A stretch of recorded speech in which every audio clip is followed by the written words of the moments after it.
Welcome back to Whispering Universes, where we explore the deepest mysteries of physics and the strange, beautiful ways that reality defies our everyday intuitions.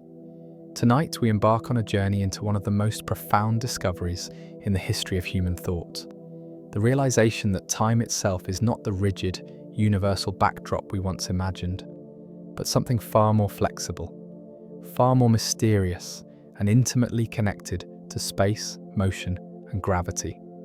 Consider for a moment Russian cosmonaut Sergei Krikalev, who spent 803 days aboard the Mir space station and the International Space Station across multiple missions in the 1990s and early 2000s. When he returned to Earth, something remarkable had happened, something that challenges everything our intuition tells us about the flow of time. Krikalev had aged slightly less than everyone who remained on Earth during his missions. The difference amounts to only about 0.02 seconds, a tiny fraction of time, yet it represents something extraordinary. Krikalev travelled into the future, relative to the rest of us, by virtue of his speed as he orbited our planet at roughly 1,700 miles per hour. This isn't science fiction or fantasy. This is physics, confirmed by atomic clocks accurate to billionths of a second, verified in countless experiments, and woven into the very technology we use to navigate our world. The phenomenon that caused Krikalev's journey has a name: time dilation. It tells us that time does not pass at the same rate for everyone, everywhere. Instead, time flows differently depending on how fast you're moving and how deep you are in a gravitational field. A clock on a speeding spaceship ticks more slowly than one at rest. A clock near a massive object like a black hole runs slower than one far away in empty space. Time itself becomes a variable, shaped by motion and gravity. The man who revealed this truth to us was Albert Einstein, working in a patent office in Bern, Switzerland in 1905 when he published his theory of special relativity. He was 26 years old, largely unknown in the scientific world, yet he overturned centuries of assumptions about the nature of space and time with a paper that would transform physics forever. 10 years later, he would expand these ideas into general relativity, showing how gravity itself is a manifestation of curved space-time. These theories have been tested thousands of times, in conditions ranging from particle accelerators to orbiting satellites to the most extreme environments the universe offers, and they have never failed. What makes time dilation so fascinating and perhaps so unsettling is how completely it contradicts our lived experience. We feel time as something absolute, something that marches forward at the same steady pace for everyone, a cosmic metronome ticking away the seconds of our lives. We imagine that when we say now, there exists a universal moment shared simultaneously across the entire universe. But relativity tells us this intuition is wrong. There is no universal now. Time is personal, local, dependent on your state of motion and position in space. The faster you move relative to something else, the more slowly time passes for you in that other thing's reference frame. The deeper you sink into a gravitational well, the more slowly your clock ticks compared to those higher up. Tonight, here on Whispering Universes, we'll explore how we came to understand time dilation, from the first puzzling experiments that hinted something was wrong with classical physics, through Einstein's revolutionary insights, to the real-world observations and technologies that prove relativity governs our universe. We'll see how cosmic ray particles live longer than they should, because they're moving so fast. We'll discover why GPS satellites must correct for relativity, or they would guide us dozens of miles off course within a single day. We'll journey to the edge of black holes, where time dilation becomes so extreme that someone falling in appears to freeze in place to outside observers, hovering forever at the event horizon. We'll also consider what time dilation means for the future of humanity. If we ever build ships capable of approaching the speed of light, their crews would experience time very differently than those who remain behind. A journey to a nearby star might take only a few years of ship time, but decades or centuries would pass on Earth. The travelers would return to find everyone they knew long dead, their civilization transformed beyond recognition. Time dilation transforms space travel into time travel, but only forward, never back. As you settle into this exploration, let yourself relax into the strange beauty of these ideas. The universe operates according to principles far more subtle and surprising than our everyday experience suggests. Space and time are not separate, fixed entities, but aspects of a unified space-time fabric that can stretch, compress, and curve. Motion through space affects motion through time. The speed of light remains constant for all observers, regardless of how they're moving, and this simple fact requires time itself to be flexible. Let's begin our journey into the heart of relativity to understand why time slows down when you speed up, and what this reveals about the fundamental structure of reality itself. Our story begins not with Einstein, but with a Scottish physicist named James Clerk Maxwell, working in the 1860s to understand the nature of electricity and magnetism. Maxwell discovered that these two forces, previously thought to be separate phenomena, were actually intimately related, different aspects of a single electromagnetic force. Through a series of elegant equations, he showed how changing electric fields create magnetic fields, and changing magnetic fields create electric fields. These equations predicted something remarkable. Electromagnetic waves should propagate through space at a specific constant speed.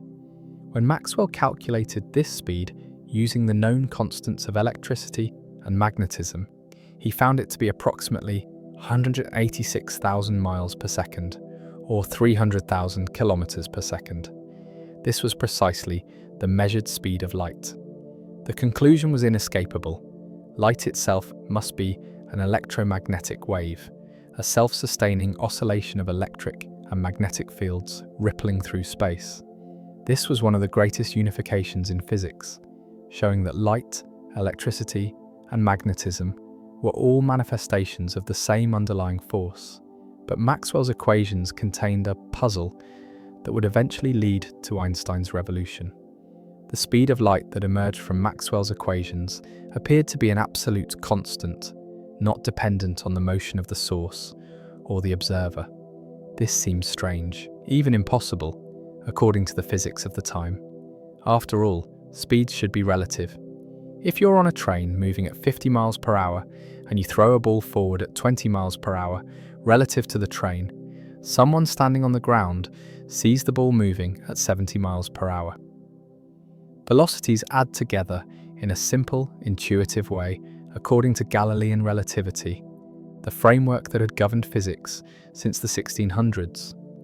But light didn't seem to follow this rule. If you shine a flashlight while moving, the light doesn't travel faster than light from a stationary flashlight.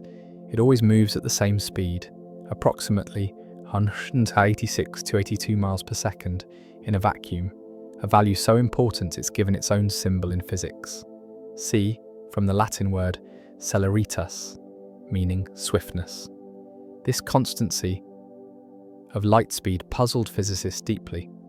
How could light maintain the same speed regardless of the motion of its source or the observer? The answer most physicists accepted in the late 1800s was that space must be filled with an invisible medium called the luminiferous ether, through which light waves propagated, much as sound waves propagate through air. The measured speed of light, they reasoned, must be the speed relative to this ether. If you move through the ether, you should be able to measure your motion by checking how the speed of light appeared to change in different directions. Earth orbits the Sun at about 67,000 miles per hour, so we're constantly moving through this supposed ether. Surely this motion could be detected. In 1887, two American physicists, Albert Michelson and Edward Morley, performed an experiment designed to measure Earth's motion through the ether with exquisite precision. They built an interferometer, a device that splits a beam of light, sends the two halves along perpendicular paths, then recombines them. If Earth were moving through the ether, light travelling in the direction of Earth's motion should take slightly longer than light travelling perpendicular to it, creating an interference pattern that would shift as the apparatus was rotated. The Michelson-Morley experiment was one of the most carefully executed measurements in the history of physics. It was also one of the most important null results ever obtained. No matter how they oriented their apparatus, no matter what time of day or year they performed the measurement, they found no difference in the speed of light in different directions. The interference pattern didn't shift. The conclusion seemed unavoidable. There was no ether wind, no detectable motion through the supposed medium of light. This result baffled physicists for nearly 20 years. Various explanations were proposed. Perhaps the ether was somehow dragged along with Earth. Perhaps the apparatus contracted in the direction of motion in just the right way to hide the effect. These explanations became increasingly contrived, patches trying to save a theory that was fundamentally wrong. Then in 1905, a young patent examiner in Switzerland approached the problem from a completely different angle. Albert Einstein, largely working in isolation from the academic mainstream, asked a simple but profound question. What if the speed of light really is constant for all observers, regardless of their motion? What if this isn't a puzzle to be explained away, but a fundamental fact about nature that we must accept and follow to its logical conclusions? This question would lead Einstein to special relativity and to the realization that accepting the constancy of light speed requires abandoning our intuitive notions of absolute space and absolute time. If light always travels at the same speed regardless of how you're moving, then space and time themselves must be flexible, adjusting to ensure that all observers measure the same value for c. Time dilation is one of the consequences of this requirement, emerging naturally from the mathematics once you accept that light speed is invariant. As we move deeper into this exploration, we'll see how Einstein built his theory on just two simple postulates. The laws of physics are the same in all inertial reference frames, and the speed of light in a vacuum is the same for all observers. From these innocent-sounding principles flows a revolution in our understanding of space, time, and reality itself. Einstein's paper on special relativity, published in June 1905 under the modest title On the Electrodynamics of Moving Bodies, began with a thought experiment that had fascinated him since he was 16 years old. What would you see, Einstein wondered, if you could catch up to a light beam and move alongside it at the speed of light? Classical physics suggested you would see the light wave frozen in place, its oscillating electric and magnetic fields stationary in space, like frozen ocean waves. But Maxwell's equations didn't allow for stationary electromagnetic waves. They described only waves moving at c. Something was wrong with the classical picture. Einstein realized the solution required abandoning the concept of absolute time. He built his theory on two postulates, principles so fundamental that they needed no proof, only acceptance. The first postulate, the principle of relativity, stated that the laws of physics are identical in all inertial reference frames. That is, in all frames of reference, moving at constant velocity relative to one another. This principle had been accepted since Galileo. If you're on a smoothly moving train with the blinds closed, no experiment you can perform inside the train will tell you whether you're moving or stationary. Only relative motion between frames matters, not absolute motion.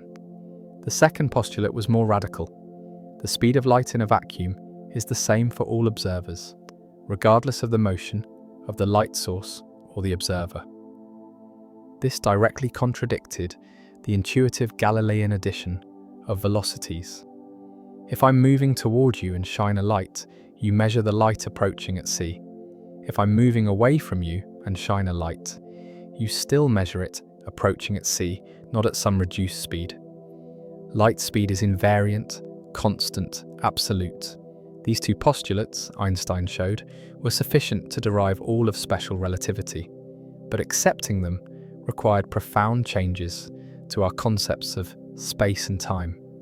If light speed is constant for all observers, then measurements of distance and time must vary between observers in relative motion. What one observer measures as simultaneous, another observer in motion relative to the first will measure as occurring at different times. What one measures as a certain distance, another will measure as contracted.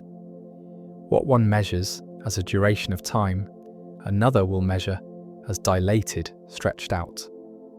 The mathematics Einstein developed to describe these transformations built upon work by the Dutch physicist Hendrik Lorentz, who had derived equations showing how coordinates of space and time must transform between moving reference frames to keep Maxwell's equations valid. But Lorentz still thought of these transformations as describing apparent effects in a universe with absolute time and a real ether. Einstein went further, recognizing that these transformations weren't just mathematical tricks. They described the actual structure of reality. Space and time really do transform in this way. There is no absolute reference frame, no privileged perspective from which to view the universe. 3 years after Einstein's paper, the mathematician Hermann Minkowski, who had been one of Einstein's professors at the Zurich Polytechnic, gave a lecture that would profoundly influence how we understand relativity. Minkowski showed that special relativity was best understood not as describing separate transformations of space and time, but as describing the geometry of a unified four-dimensional space-time. Henceforth, Minkowski declared, space by itself and time by itself are doomed to fade away into mere shadows, and only a kind of union of the two will preserve an independent reality. In Minkowski's geometric picture, events in the universe are represented as points in a four-dimensional continuum, with 3 spatial dimensions and 1 time dimension. The path of an object through space-time is called its world line, a curve in this four-dimensional space. Different observers in relative motion are simply using different coordinate systems to describe the same space-time geometry, much as you might describe a location on Earth using either latitude-longitude coordinates or different rotated coordinates. The location itself doesn't change, only your description of it. This geometric viewpoint reveals why different observers measure different time intervals and distances. They're measuring different projections of the same four-dimensional space-time interval onto their own three-dimensional spaces and one-dimensional time. It's analogous to how the shadow cast by a three-dimensional object changes shape depending on the angle of the light source. The object itself doesn't change, only its two-dimensional projection. The key quantity in Minkowski spacetime is the spacetime interval, a measure of the separation between events that all observers agree on, regardless of their motion. While observers disagree about distances and times separately, they all agree on a particular combination of spatial distance and time difference, with time entering with a negative sign because of the fundamental difference between space and time dimensions. This invariant interval plays the same role in spacetime that ordinary distance plays in space. It's the quantity that doesn't change under transformations. Understanding spacetime as a unified entity helps explain why time dilation occurs. When you accelerate, you're rotating your world line in four-dimensional spacetime, changing the angle between your time direction and someone else's time direction. This rotation in spacetime is what causes your clock to tick at a different rate compared to theirs. The faster you move through space, the more your world line tilts and the more slowly your clock appears to tick to stationary observers. You're trading motion through time for motion through space. The maximum speed through space is the speed of light, see? But there's a complementary way to think about this. Everything is always moving through space-time at exactly the speed of light. When you're at rest in space, you're moving through time at the maximum rate. When you move through space, you must move more slowly through time, so that your total motion through space-time remains constant. Light itself moves through space at c, which means it doesn't move through time at all. From a photon's perspective, If we could meaningfully talk about such a thing, no time passes during its journey, regardless of distance. This geometric understanding of space-time, initially developed for special relativity, would become even more important when Einstein extended his theory to include gravity. In general relativity, space-time itself becomes curved by the presence of mass and energy, and objects move along the straightest possible paths through this curved geometry. Time dilation would take on new dimensions, caused not just by motion, but by gravitational fields that curve space-time itself. To understand time dilation quantitatively, we need to see how the mathematics of special relativity transforms measurements of time between different reference frames. The key equation is surprisingly simple in form, though its implications are profound. Let's imagine a clock at rest in one reference frame, ticking away seconds steadily. An observer moving relative to this clock measures a different time interval between ticks. The relationship between these two time measurements is given by the time dilation equation. If we call the proper time, the time measured in the clock's rest frame, by the symbol t, Greek letter tau, and the dilated time measured by the moving observer t, then the relationship is t argta, where gas, Greek letter gamma, is called the Lorentz factor. This factor g is always greater than or equal to 1, which means the dilated time t is always greater than or equal to the proper time t. The moving clock runs slow compared to the stationary one. The Lorentz factor G depends on the velocity v according to a specific formula, Q(x1, 1, v2c2). Here, v is the relative velocity between the two reference frames, and c is the speed of light. Let's examine what this equation tells us. When the velocity v is small compared to c, which includes all velocities we experience in everyday life, the term v2c2 is extremely tiny, so g is very close to 1, and time dilation is negligible. This is why we don't notice relativistic effects in our daily experience. Even at the speed of a jet aircraft, about 550 miles per hour, the velocity is only about 0.8% of the speed of light, making g equal to approximately 0.037. The time dilation is real, but utterly insignificant for most practical purposes. As velocity increases toward the speed of light, however, AGS grows larger and time dilation becomes dramatic. At 50% of light speed, JAS equals about 1.5, meaning time passes 15% more slowly for the moving observer. At 86.6% of light speed, JAL equals 2. So time passes half as fast. 1 second of proper time corresponds to 2 seconds of dilated time. At 99% of light speed, GEEK is about 7, meaning time passes 7 times more slowly. At 99.99% of light speed, GARS exceeds 70.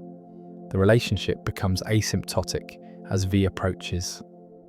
Here's where the mathematics reveals something profound about the structure of space-time. As velocity approaches the speed of light, the Lorentz factor approaches infinity. The term v2 or c2 approaches 1, making the denominator 1 v2c2 approach 0, and GAR grows without bound. This means that time dilation becomes infinite as you approach light speed.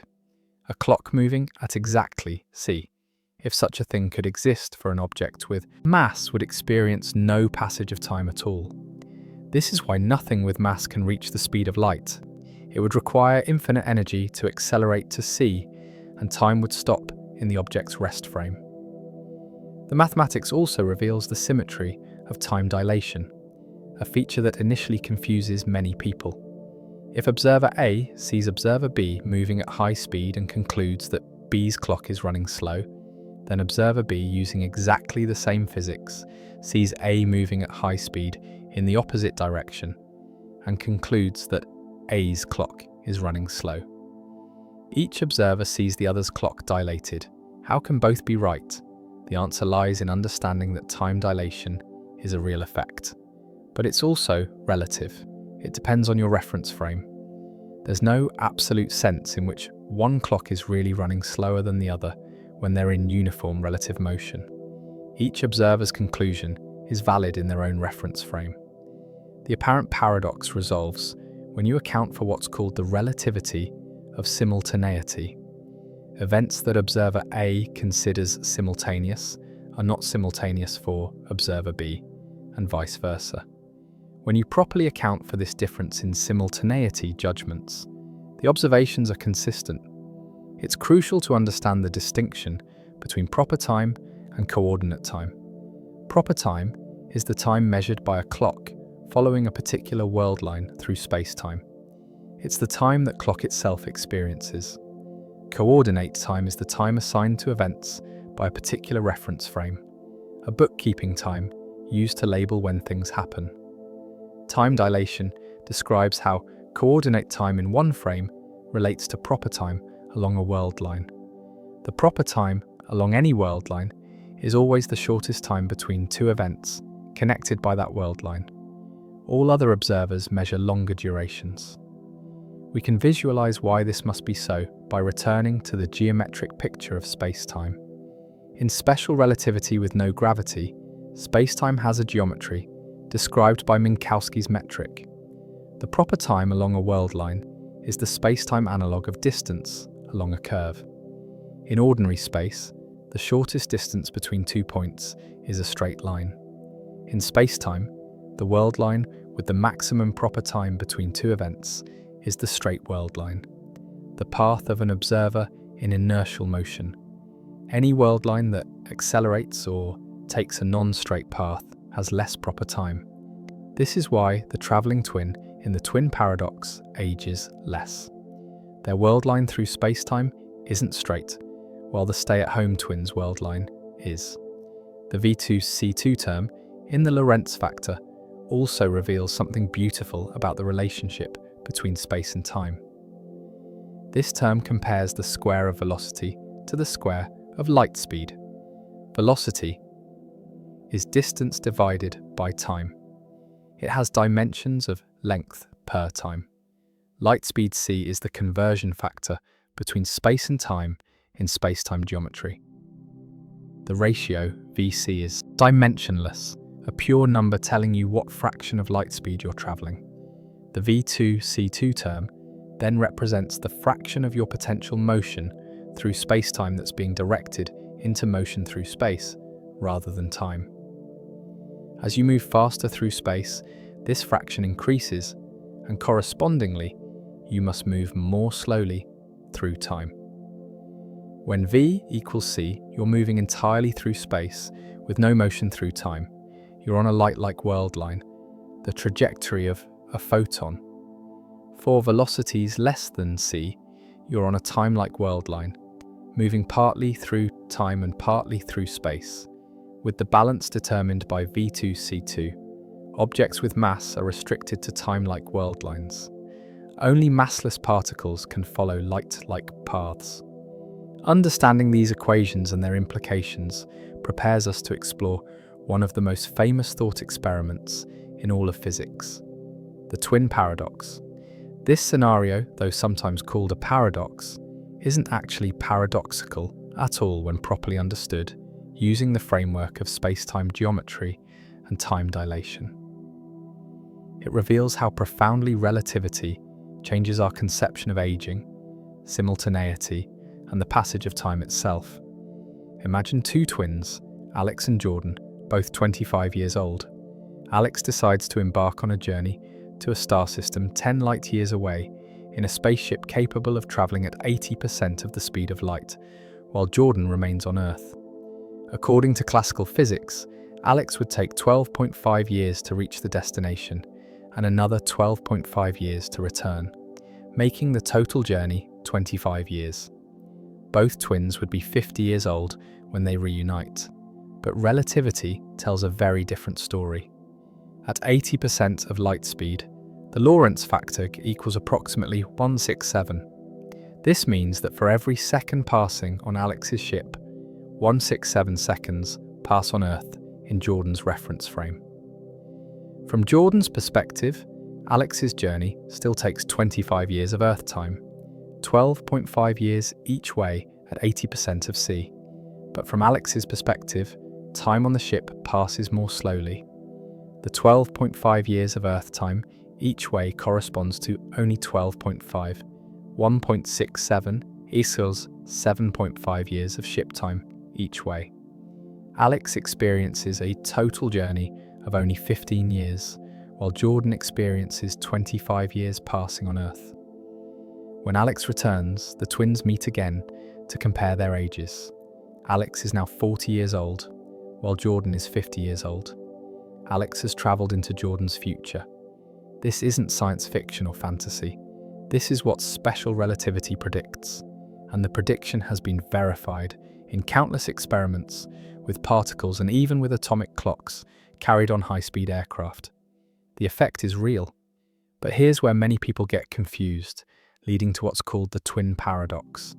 If motion is relative, couldn't we equally well say that Jordan was moving away from Alex at 80% of light speed? From Alex's perspective during the outbound journey, Jordan's clock should be running slow, not Alex's. So shouldn't Jordan be the younger twin when they reunite? This seems paradoxical. How can each twin be younger than the other?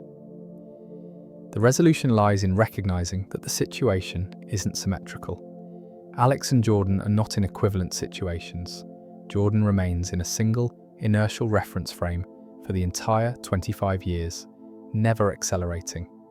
Alex, however, must accelerate at the beginning of the journey to reach 80% of light speed, decelerate upon reaching the distant star, accelerate again to begin the return journey, and decelerate upon arriving back at Earth. These acceleration events break the symmetry between the twins. In special relativity, which deals with inertial reference frames, the twin who accelerates is the twin who ages less. We can understand this more deeply using space-time diagrams. If we plot the worldlines of both twins through space-time, with time running vertically and one dimension of space running horizontally, Jordan's world line is a straight vertical line, purely motion through time with no motion through space. Alex's world line forms a V shape, tilted because Alex is moving through space as well as time. The proper time along each world line, the time each twin experiences, is the space-time interval along that world line. Because of space-time geometry, the straight world line, Jordan's, has more proper time than the bent world line, Alex's. This might seem backwards compared to ordinary geometry. In normal space, a bent path between 2 points is longer than a straight path. But in space-time, with its mixed signature metric where time enters with an opposite sign from space, the geometry works differently. A straight world line maximizes proper time, while world lines that deviate from straightness, world lines that involve acceleration, have less proper time. Alex's accelerations cause their world line to deviate from straightness, reducing the proper time Alex experiences. Another way to understand the resolution involves examining what happens during Alex's turnaround at the distant star. From Alex's perspective during the outbound journey, Jordan's clock appears to run slow due to time dilation. Similarly, during the inbound journey, Jordan's clock again appears slow. But during the brief period when Alex decelerates, turns around, and accelerates back toward Earth, something remarkable happens. Alex's reference frame changes, and the concept of what events on Earth are simultaneous with events on the ship changes dramatically. During the turnaround, from Alex's perspective, Jordan suddenly ages many years in a very short time. This isn't because Jordan's clock literally speeds up. Jordan always ages at the normal rate in Jordan's own frame. Rather, it's because the set of distant events that Alex considers to be happening now shifts dramatically when Alex changes velocity. Before the turnaround, Alex's notion of now on Earth lags behind. After the turnaround, Alex's notion of now on Earth jumps ahead. The accumulated effect of this shift accounts for the age difference between the twins. The twin paradox beautifully illustrates that time dilation isn't just an optical illusion or a measurement artifact, it's a real physical effect. Alex genuinely ages less than Jordan. If Alex left a computer running on the ship, it would execute fewer computational cycles. Alex's heart would beat fewer times. Every biological and physical process on the ship would undergo fewer iterations. Time itself passed more slowly for Alex from the perspective of the Earth reference frame.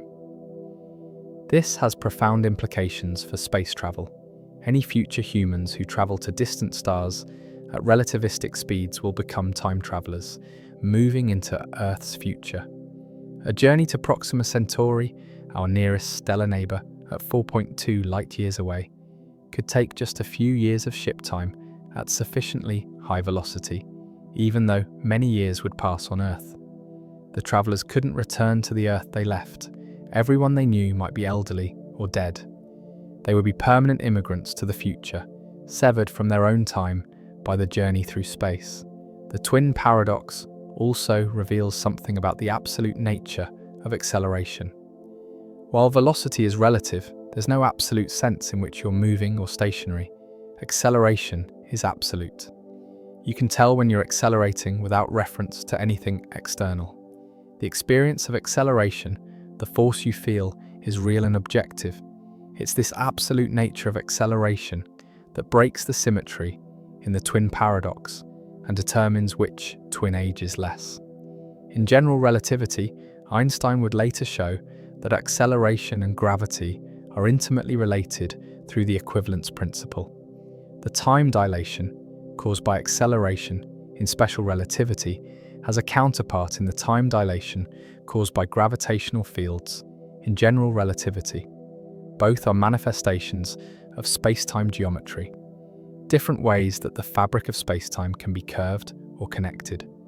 As we continue our journey through the physics of time dilation, we'll move from thought experiments to real observations. The twin paradox isn't just a hypothetical scenario. It's been tested with atomic clocks, with particle accelerators, and with the natural particle showers created when cosmic rays strike Earth's atmosphere. In the next chapter, we'll examine how tiny particles called muons provided some of the first direct experimental confirmation that time really does slow down for fast-moving objects. High above our heads, roughly 60 miles up in the atmosphere, the universe is conducting an ongoing experiment in special relativity.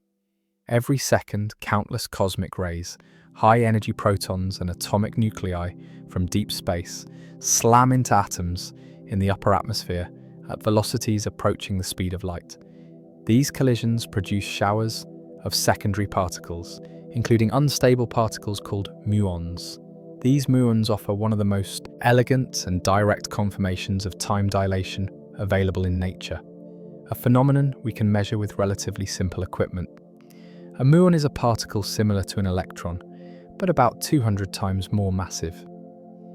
When muons are created in particle physics laboratories and kept at rest, they're unstable, decaying into an electron and two neutrinos with a characteristic half-life of about 2.2 microseconds. This means that after 2.2 millionths of a second, half of any collection of stationary muons will have decayed. After another 2.2 microseconds, half of the remaining muons decay, and so on. This rapid decay should pose a serious problem for cosmic ray muons trying to reach Earth's surface. Consider the situation without relativity. A muon created 60 miles up in the atmosphere travels at nearly the speed of light, let's say 99.8% of c for concreteness. Even at this tremendous velocity, it takes the muon about 320 microseconds to traverse the 60 miles to Earth's surface. That's roughly 145 half-lives. After 145 half-lives, only an absurdly tiny fraction of the original muons would survive. Specifically, 1,005, which equals approximately 10^44, a number with 44 zeros after the decimal point before you reach the first significant digit. Essentially, no muons created in the upper atmosphere should reach the ground. Yet when physicists set up muon detectors at sea level, they observe thousands of muons every second. In fact, depending on the detector's size and sensitivity, about 1 muon passes through every square centimetre of Earth's surface every minute. These muons are definitely coming from the upper atmosphere, produced by cosmic ray collisions. How do they survive the journey when their short lifetime seems to forbid it? The answer is time dilation.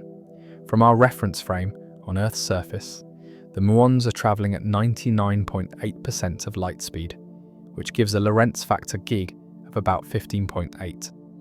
This means that the muons' internal clocks, their decay processes, run 15.8 times more slowly than they would at rest.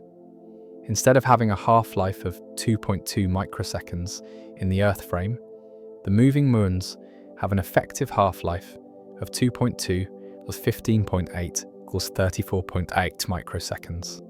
The 320 microsecond journey now corresponds to only about 9 half-lives, and 1 to power 9 equals roughly 1/500. So about 1 out of every 500 muons created at 60 miles altitude survives to reach sea level. This matches observations beautifully. But there's another perspective we should consider, that of the muon itself. From the muon's reference frame, the muon is at rest and its clock ticks normally at its characteristic 2.2 microsecond half-life. The muon doesn't experience its own time as dilated. So from the muon's perspective, how does it survive to reach Earth's surface? The answer involves another consequence of special relativity: length contraction.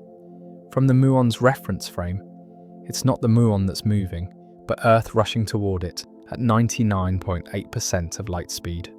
Importantly, the distance from the upper atmosphere to the surface is dramatically shortened in the muon's frame.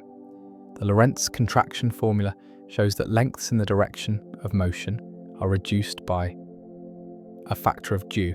The 60-mile thickness of atmosphere that we measure is contracted to only 15.8 into 3.8 miles in the muon's frame. At 99.8% of light speed, the muon covers this 3.8-mile distance in only about 20 microseconds, roughly 9 half-lives, the same number we calculated before.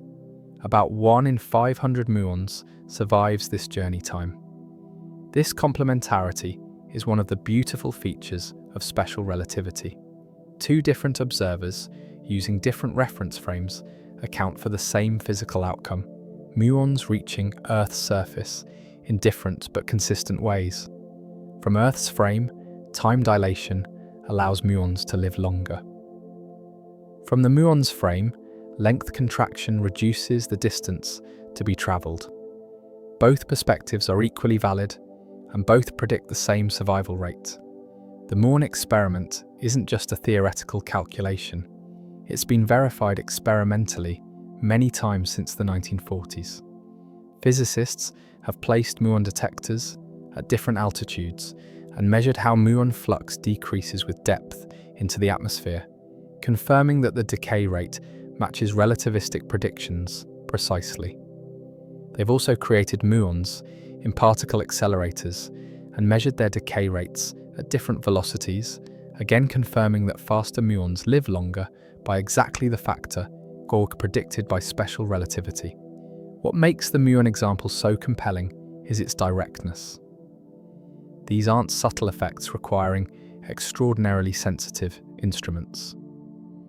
The time dilation factor at 99.8% of light speed is nearly 16, huge by the standards of relativistic effects. The difference between relativistic and non-relativistic predictions is dramatic. Essentially, no muons versus thousands of muons. There's no ambiguity in the observations. Relativity is clearly, obviously, correct. The muon story also illustrates an important point about time dilation and proper time. From the muon's own perspective, it lives for an average of 2.2 microseconds, its proper lifetime. It doesn't experience extra time. The muon doesn't feel like it's living an unusually long life. It's only from the Earth frame that the muon appears to live longer. Similarly, the astronauts orbiting Earth don't feel time moving slower for them. Their heartbeats, thoughts, and cellular processes all proceed normally from their perspective.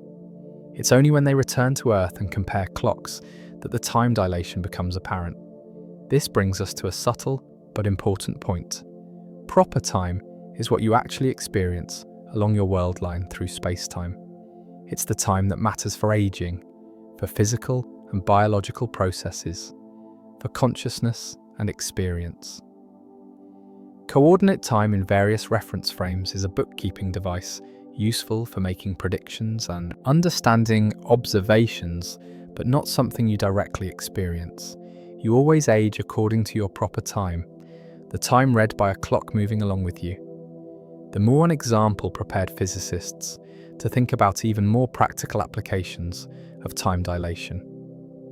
If unstable particles live longer when moving at high speeds, then any clock mechanism, whether based on radioactive decay, atomic vibrations, or the oscillations of light waves, should slow down when moving. This suggested that time dilation wasn't just a particle physics curiosity, but a universal feature of nature that would affect any timekeeping device, including the atomic clocks used for precision timekeeping and navigation. This realization would prove crucial in the development of technologies we now take for granted. But time dilation would reveal itself not only through motion, but also through gravity, as Einstein showed when he extended special relativity into the more comprehensive framework of general relativity. 3 years after publishing Special Relativity, Einstein began working on what he would later call his happiest thought, the realization that someone falling freely from a roof doesn't feel their own weight. In that moment of insight, Einstein recognized that there's a deep connection between gravity and acceleration, a connection that would lead him to general relativity and to the understanding that gravity itself causes time dilation independent of motion. The key insight is called the equivalence principle. Imagine you're inside a closed room with no windows. If you feel yourself pressed against the floor, how do you know whether the room is sitting on Earth's surface in a gravitational field, or whether it's in deep space accelerating upward at 9.8 meters per second squared? Einstein argued that there's no experiment you can do inside the room to distinguish these situations. They're physically equivalent. Gravity and acceleration produce indistinguishable local effects. This seemingly simple principle has profound implications. If acceleration and gravity are equivalent, and if acceleration causes time dilation in special relativity, then gravity must also cause time dilation. A clock deeper in a gravitational field, closer to a massive object, should tick more slowly than a clock higher up, farther from the source of gravity. This is called gravitational time dilation, and it's completely distinct from the time dilation caused by motion, though both arise from the geometry of space-time. Einstein spent nearly a decade developing general relativity, published finally in 1915, which describes gravity not as a force, but as the curvature of space-time itself. In Einstein's picture, massive objects bend the fabric of four-dimensional space-time, creating curves and warps. Objects then move along the straightest possible paths through this curved space-time, which we perceive as the curved trajectories of gravitational orbits. A planet orbiting a star isn't being pulled by a force, it's moving in a straight line through curved space-time. In curved space-time, the passage of time varies from place to place, depending on the gravitational field strength. The mathematical framework of general relativity provides equations, the Einstein field equations, that determine exactly how mass and energy curve space-time, and how this curvature affects time. Near a massive object, space-time is curved more strongly, and time passes more slowly. Far from mass in weak gravitational fields, space-time is nearly flat, and time passes at its maximum rate. The formula for gravitational time dilation near a spherical mass like a planet or star involves the gravitational potential. If we compare a clock at distance, r, from the center of mass, with a clock infinitely far away, the time dilation factor depends on the ratio 2gm rc2, where g is Newton's gravitational constant and m is the mass of the object. For weak gravitational fields like Earth's, this factor is tiny. At Earth's surface, the gravitational time dilation factor is about 1 7/10^10, meaning a clock on the ground runs slower than a clock in orbit by about 7 parts in 10 billion. This seems like a negligible effect, but modern atomic clocks are sensitive enough to detect it easily. In fact, you can measure gravitational time dilation by simply taking an atomic clock up a mountain. In 2010, physicists at the National Institute of Standards and Technology demonstrated an optical lattice clock so precise it could detect the gravitational time dilation caused by raising the clock by just 33 centimeters, about 1 foot. The clock at the higher elevation ticked faster by about 4 parts in 10^17 for every second that passed. Gravitational time dilation has been verified in numerous other ways. In 1976, NASA launched Gravity Probe A, a rocket carrying a hydrogen maser clock to an altitude of 10,000 kilometers. The time dilation predicted by general relativity was measured to an accuracy of 70 parts per million, matching Einstein's predictions perfectly.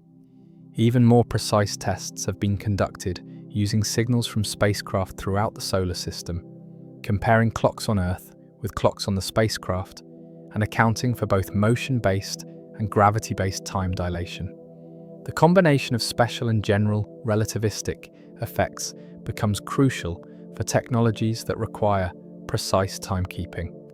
Consider the global positioning system, which we'll explore more fully in a later chapter.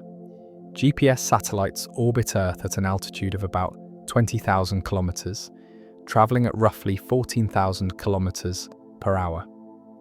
Special relativity says their motion should slow their clocks by about 7 microseconds per day. But general relativity says the weaker gravitational field they experience should speed their clocks up by about 45 microseconds per day. The net effect is that satellite clocks run about 38 microseconds per day faster than clocks on Earth's surface. This might not sound like much, but GPS works by measuring the time it takes for signals to travel from satellites to receivers on the ground. Light travels about 30 centimeters, 1 foot, in a nanosecond, a billionth of a second. If the satellite clocks were off by 38 microseconds, that's 38,000 nanoseconds, corresponding to an error of over 11 kilometers in position. Within a single day, your GPS navigation would be directing you to locations miles away from where you actually are. Every GPS satellite has to correct for relativity constantly, adjusting its clock by 38 microseconds daily to stay synchronized with Earth-based time. This makes GPS a practical demonstration that you carry relativity in your pocket. Every time you use a navigation app, you're relying on corrections for both special and general relativistic time dilation. Einstein's theory, published in 1915, is essential to technology developed in the 1990s and 2000s. The universe operates according to relativistic laws, and we must account for them whenever we need precision. Gravitational time dilation also tells us something profound about the nature of gravity.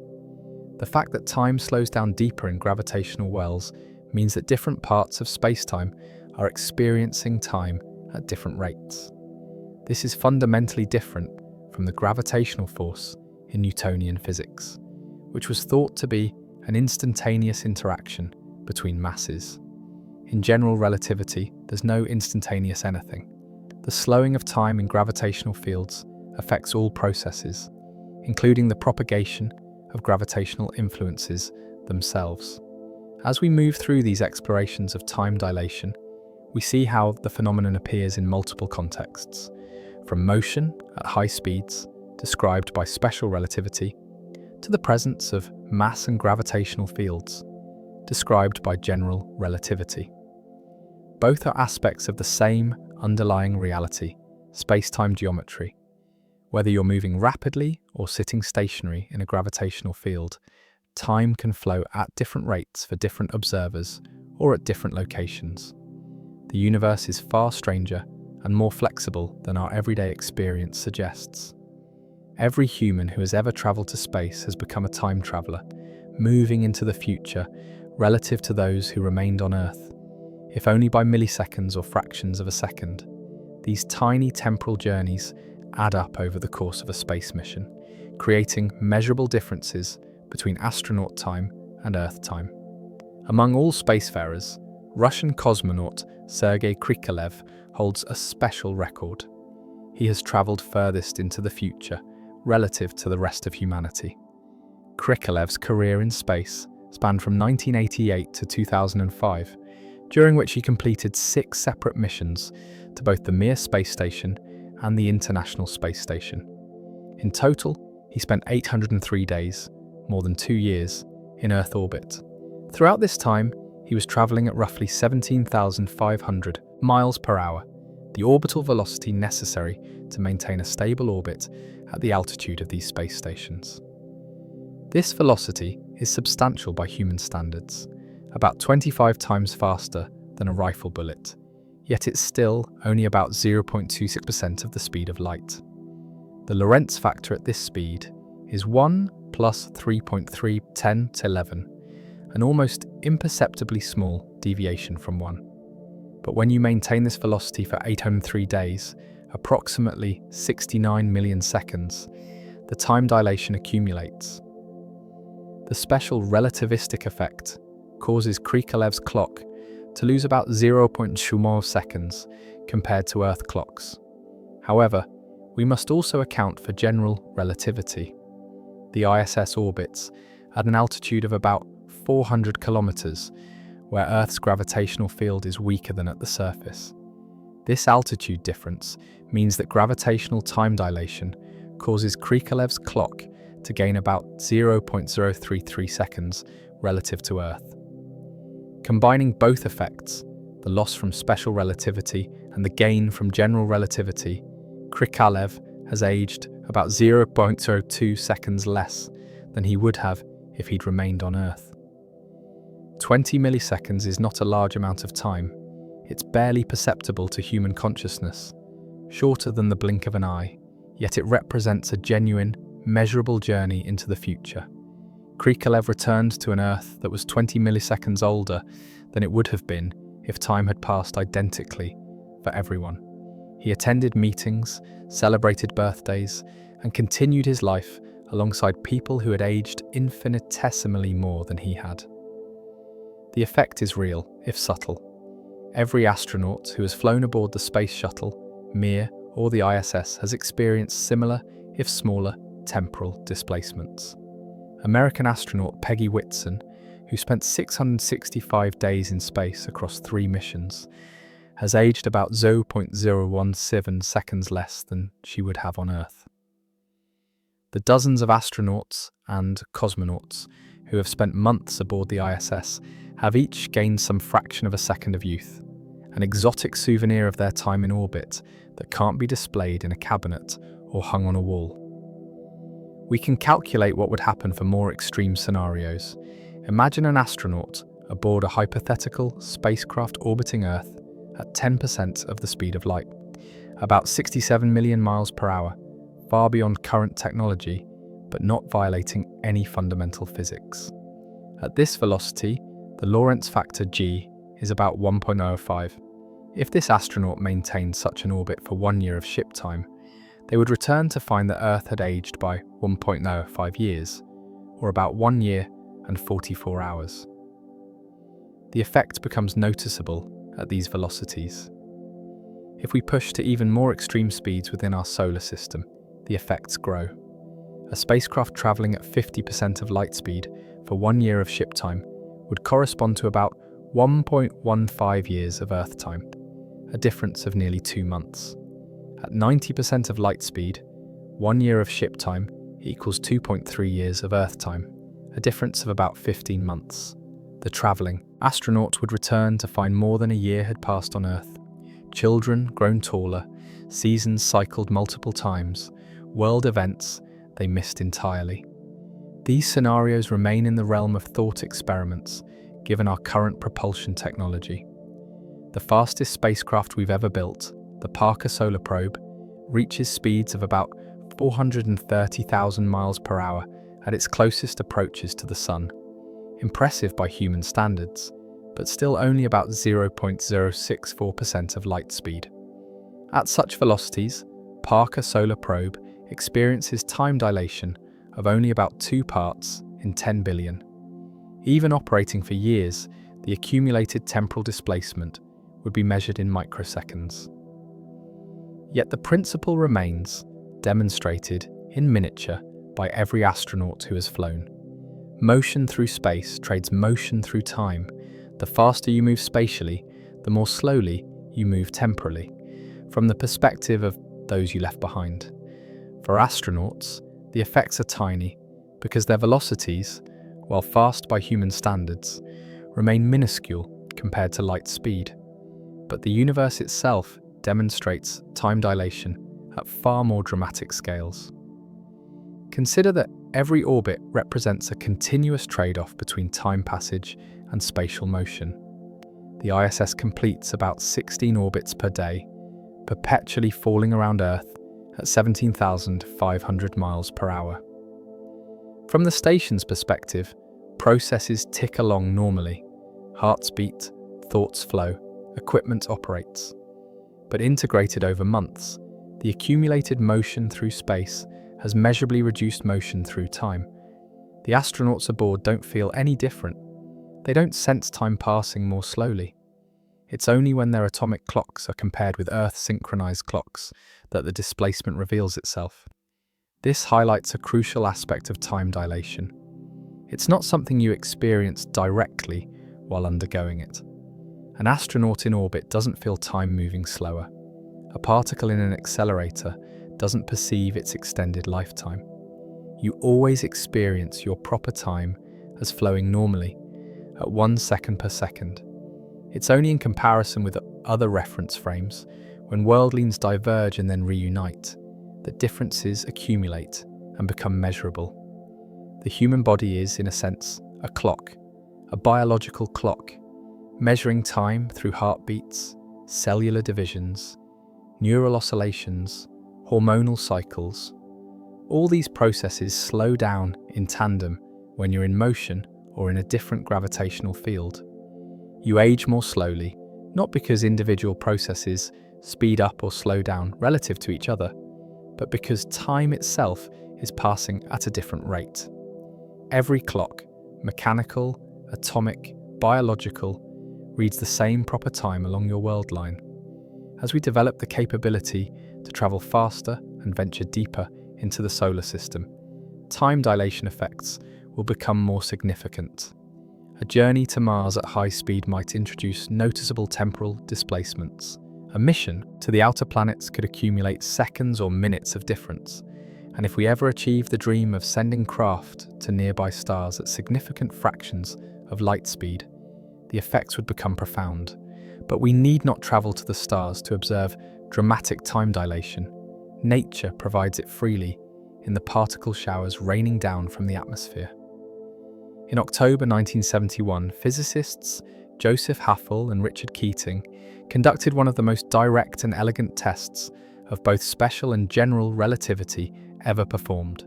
They took 4 cesium beam atomic clocks, the most precise timekeepers available at the time, aboard commercial jet aircraft, and flew them around the world, once eastward and once westward. By comparing the travelled clocks with reference clocks that remained at the US Naval Observatory in Washington, D.C., they could directly measure the time dilation predicted by relativity theory. The results would provide stunning confirmation that time really does flow at different rates depending on motion and gravitational field strength. Atomic clocks work by measuring the incredibly stable oscillations of atoms transitioning between energy levels. A cesium-133 atom, when exposed to microwaves of precisely the right frequency, oscillates between 2 hyperfine ground states at exactly 9,192,631 cycles per second. This frequency is so stable that it defines our modern second. The International System of Units specifies that 1 second is the duration of exactly 992,670 cycles of this cesium transition. By 1971, atomic clocks based on this principle could measure time to a precision of better than a microsecond, making them sensitive enough to detect the tiny relativistic effects of airplane travel. The experiment's predictions combined both special and general relativity in subtle ways. Consider an eastward flying aircraft. It travels in the same direction as Earth's rotation, so its velocity relative to the Earth's center is the sum of the airplane's speed and the surface rotation speed at that latitude. This increased velocity should cause special relativistic time dilation, making the eastward clock lose time. Additionally, the aircraft flies at about 30,000 feet altitude, where Earth's gravitational field is slightly weaker than at sea level. This should cause general relativistic speed up, making the clock gain time. The net prediction required calculating both effects precisely and determining which would dominate. For a westward flying aircraft, the situation reverses in an interesting way.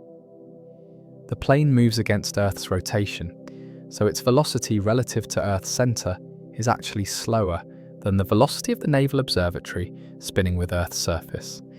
This reduced velocity means less special relativistic time dilation compared to the stationary clock.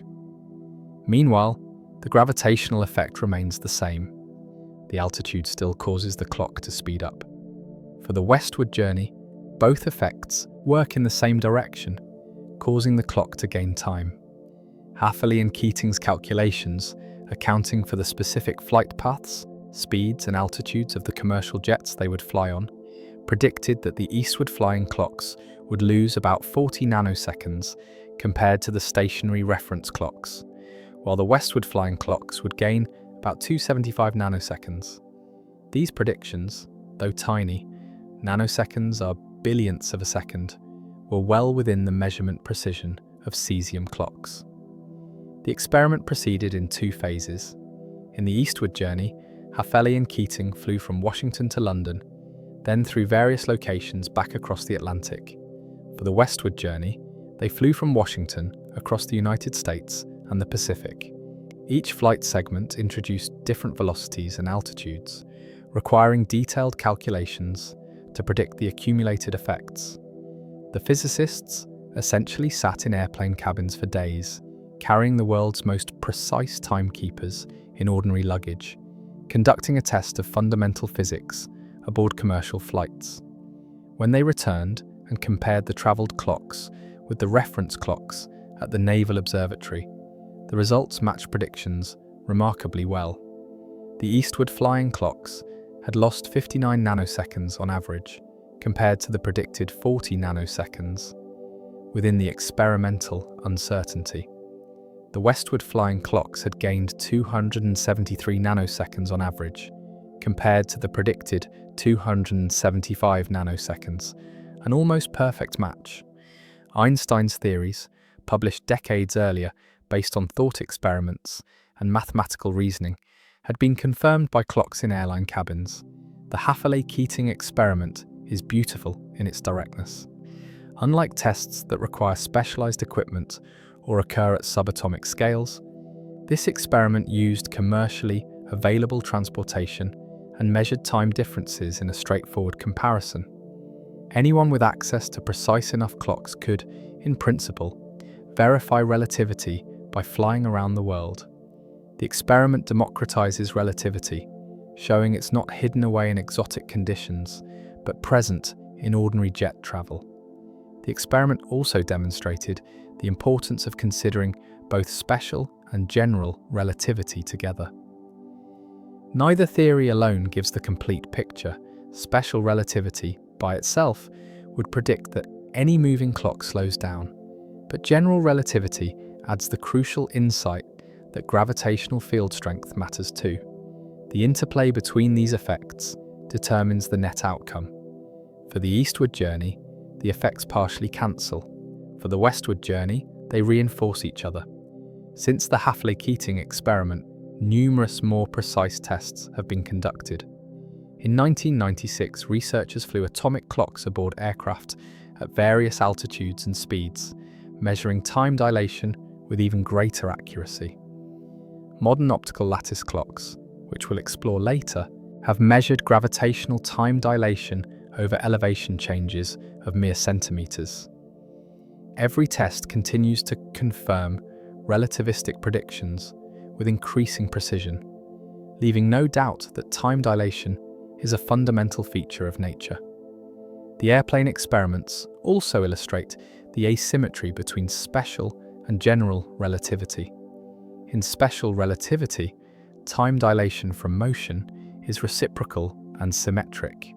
Each observer sees the other's clock running slow. But gravitational time dilation is not reciprocal. A clock deeper in a gravitational well unambiguously runs slower than one higher up. Both observers agree on this fact. The clock on the airplane at altitude runs faster than the clock on the ground, and this is an absolute statement, not dependent on reference frame choice. This asymmetry arises because gravity, in general relativity, isn't a force, but a curvature of space-time itself. The gravitational field strength at different locations is an objective feature of space-time geometry. Time passes at different rates at different locations in a gravitational field, and these differences are observer independent. By contrast, motion-based time dilation depends on your reference frame. Different observers disagree about who's moving and whose clock is slow. The flying clock experiments opened the door to thinking about relativity not as an abstract theory, but as a practical consideration for any technology requiring precise timekeeping. If commercial jet travel produces measurable time differences, what about satellites orbiting at much higher velocities and different altitudes? This question would become critically important with the development of the Global Positioning System, which relies on a constellation of satellites broadcasting timing signals. Without relativistic corrections, GPS simply wouldn't work, as we'll explore in the next chapter. Every day, billions of people around the world use the Global Positioning System to navigate, find locations, coordinate meetings, track deliveries, and guide vehicles. GPS has become so ubiquitous that we barely think about it. It's simply there, working reliably, telling us where we are with typical accuracy of a few meters. Yet this everyday technology could not function without accounting for relativistic time dilation. GPS is perhaps the most widespread practical application of Einstein's theories, a technology that carries relativity in every smartphone vehicle and navigation device. The fundamental principle of GPS is elegant. If you know the precise time at which signals were broadcast from several satellites, and you can measure when those signals arrive at your location, you can calculate your distance from each satellite. With distance measurements from at least 4 satellites, you can determine your 3-dimensional position, plus the time offset of your receiver's clock. The entire system depends on extraordinarily precise timing. GPS satellites carry atomic clocks, accurate to a few nanoseconds, and the system synchronizes these clocks carefully to maintain positioning accuracy. Here's where relativity becomes essential. GPS satellites orbit Earth at an altitude of approximately 20,200 kilometers in what's called medium Earth orbit. At this altitude, they complete roughly 2 orbits per day, traveling at about 14,000 kilometers per hour. 2 relativistic effects influence the satellite's clocks: special relativistic time dilation from their orbital velocity, and general relativistic time dilation from their position in Earth's gravitational field. Let's consider special relativity first. The satellites are moving at 14,000 kilometers per hour, or about 3,900 meters per second, relative to Earth's surface. This is only about 0.0013% of the speed of light, giving a Lorentz factor of approximately 1 plus 8.3 by 10 to 11. This tiny deviation from 1 causes the satellite clocks to run slow by about 7 microseconds per day compared to stationary clocks on Earth's surface. 7 microseconds might not sound like much, but remember that light travels about 30 centimeters per nanosecond. 7 microseconds equals 7,000 nanoseconds, corresponding to a distance error of over 2 kilometers if not corrected. Now consider general relativity. The satellites orbit at 2,200 kilometers altitude, where Earth's gravitational field is weaker than at the surface. Using the formula for gravitational time dilation, we can calculate that this altitude difference causes the satellite clocks to run fast by about 45 microseconds per day compared to surface clocks. This gravitational effect is larger than the velocity effect and works in the opposite direction. The combined result is that GPS satellite clocks, left uncorrected, would run fast by about 38 microseconds per day. The 45 microseconds from gravitational speed up minus the 7 microseconds from velocity slowdown. This net 38 microseconds per day translates to about 11 kilometers of positioning error that would accumulate daily. Within a few hours of operation, your GPS would be directing you to locations miles from where you actually are. By the end of a single day, the accumulated error would make the system essentially useless for navigation. To prevent this, GPS satellites continuously adjust their clock rates to account for relativistic effects. Before launch, the atomic clocks on board are programmed to tick at a slightly different rate than their natural frequency, offset to compensate for the combined relativistic effects they'll experience in orbit. Specifically, the clocks are set to run slow by about 38 microseconds per day while on the ground, so that once in orbit, the relativistic effects bring them back into synchronization with Earth-based time. Additionally, GPS receivers on the ground incorporate relativity into their position calculations. The system accounts for the fact that the satellites are in motion and in a different gravitational field. The underlying equations that convert signal arrival times into position coordinates explicitly include relativistic corrections. Every position calculation you perform with GPS uses Einstein's theories of special and general relativity, applying them thousands of times per second as you move and as satellites drift across the sky. This makes GPS a remarkable demonstration of relativity in action. It's not an exotic experiment in a physics laboratory or a rare astronomical observation. It's mundane technology, used by ordinary people for everyday purposes, that simply wouldn't work without relativistic corrections. The universe operates according to relativistic laws, and we must account for them whenever precision matters. The GPS example also illustrates how special and general relativity can work in opposite directions, with the net effect determined by the specific circumstances. For low-altitude satellites, special relativistic slowdown might dominate. For higher-altitude satellites, gravitational speed-up takes over. At some intermediate altitude, roughly 3,000 kilometers above Earth's surface, the two effects would exactly cancel, and a satellite at that altitude would keep time at nearly the same rate as clocks on the ground. Engineers developing GPS in the 1970s and 1980s understood the need for relativistic corrections from the start. Early in the program, some skeptics suggested perhaps the effects would be negligible or that simpler corrections might suffice. But careful calculations showed unambiguously that full general and special relativistic treatment was necessary. The first GPS satellites, launched in 1978, included the timing adjustments. Their success validated not only the engineering, but also the physics. Einstein's theories, published more than 60 years earlier, proved essential to this space-age technology. Modern GPS has evolved to include multiple satellite constellations: the American GPS, Russian GLONASS, European Galileo, and Chinese Beidou systems. All of them must account for relativity. The mathematics is built into the fundamental algorithms that convert timing signals into positions. Every software engineer working on GPS applications, perhaps without even thinking about it, implements Einstein's equations every time they calculate a location. The precision continues to improve.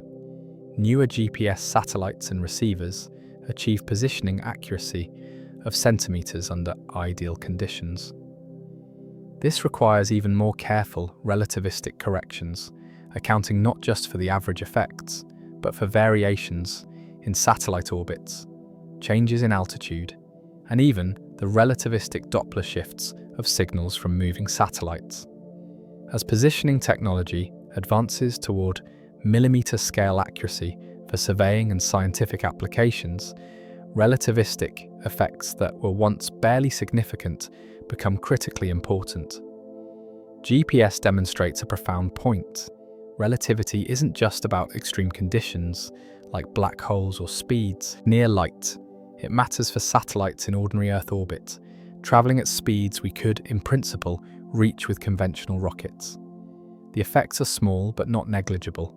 They're precisely in the range where our technology is sensitive enough to detect them, yet they're large enough that ignoring them causes serious errors. We live in a relativistic universe, and our technology must be designed accordingly. As we continue exploring time dilation in the real universe, we'll look next at particle accelerators, where scientists routinely push matter to incredible speeds and observe time dilation effects thousands of times larger than anything GPS satellites experience. These experiments probe relativity in its most extreme laboratory settings, confirming Einstein's predictions at velocities approaching the cosmic speed limit. Deep beneath the border between France and Switzerland, in a circular tunnel 27 kilometers in circumference, protons race around the ring of the Large Hadron Collider at 99.9991% of the speed of light. At this extraordinary velocity, time dilation becomes dramatic, extreme, impossible to ignore. The protons circling the LHC live in a radically different temporal reality than the physicists observing them. These particles provide the most extreme laboratory demonstrations of time dilation available anywhere on Earth, allowing us to test special relativity under conditions approaching the ultimate cosmic speed limit. At 99.9991% of light speed, the Lorentz factor Q reaches approximately 7,460. This means that from the laboratory frame, time for the protons passes 7,460 times more slowly than time for stationary particles. 1 second in the lab corresponds to only 0.013 seconds, about 1/8,000th of a second in the proton's rest frame. These particles are experiencing time at a rate utterly divorced from ordinary experience, crawling through their own subjective moments while racing around the ring 11,000 times per second from our perspective. The engineering required to accelerate particles to such speeds is extraordinary.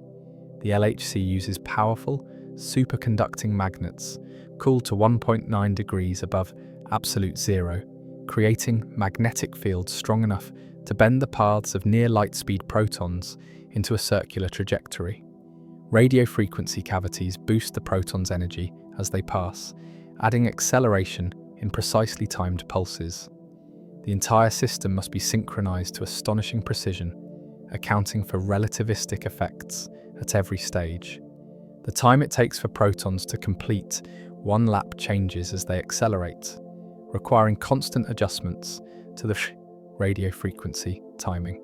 Time dilation is not an inconvenient correction in particle accelerators. It's a central feature that must be designed around. Many of the particles created in high-energy collisions are unstable, decaying in microseconds or even shorter timescales when at rest.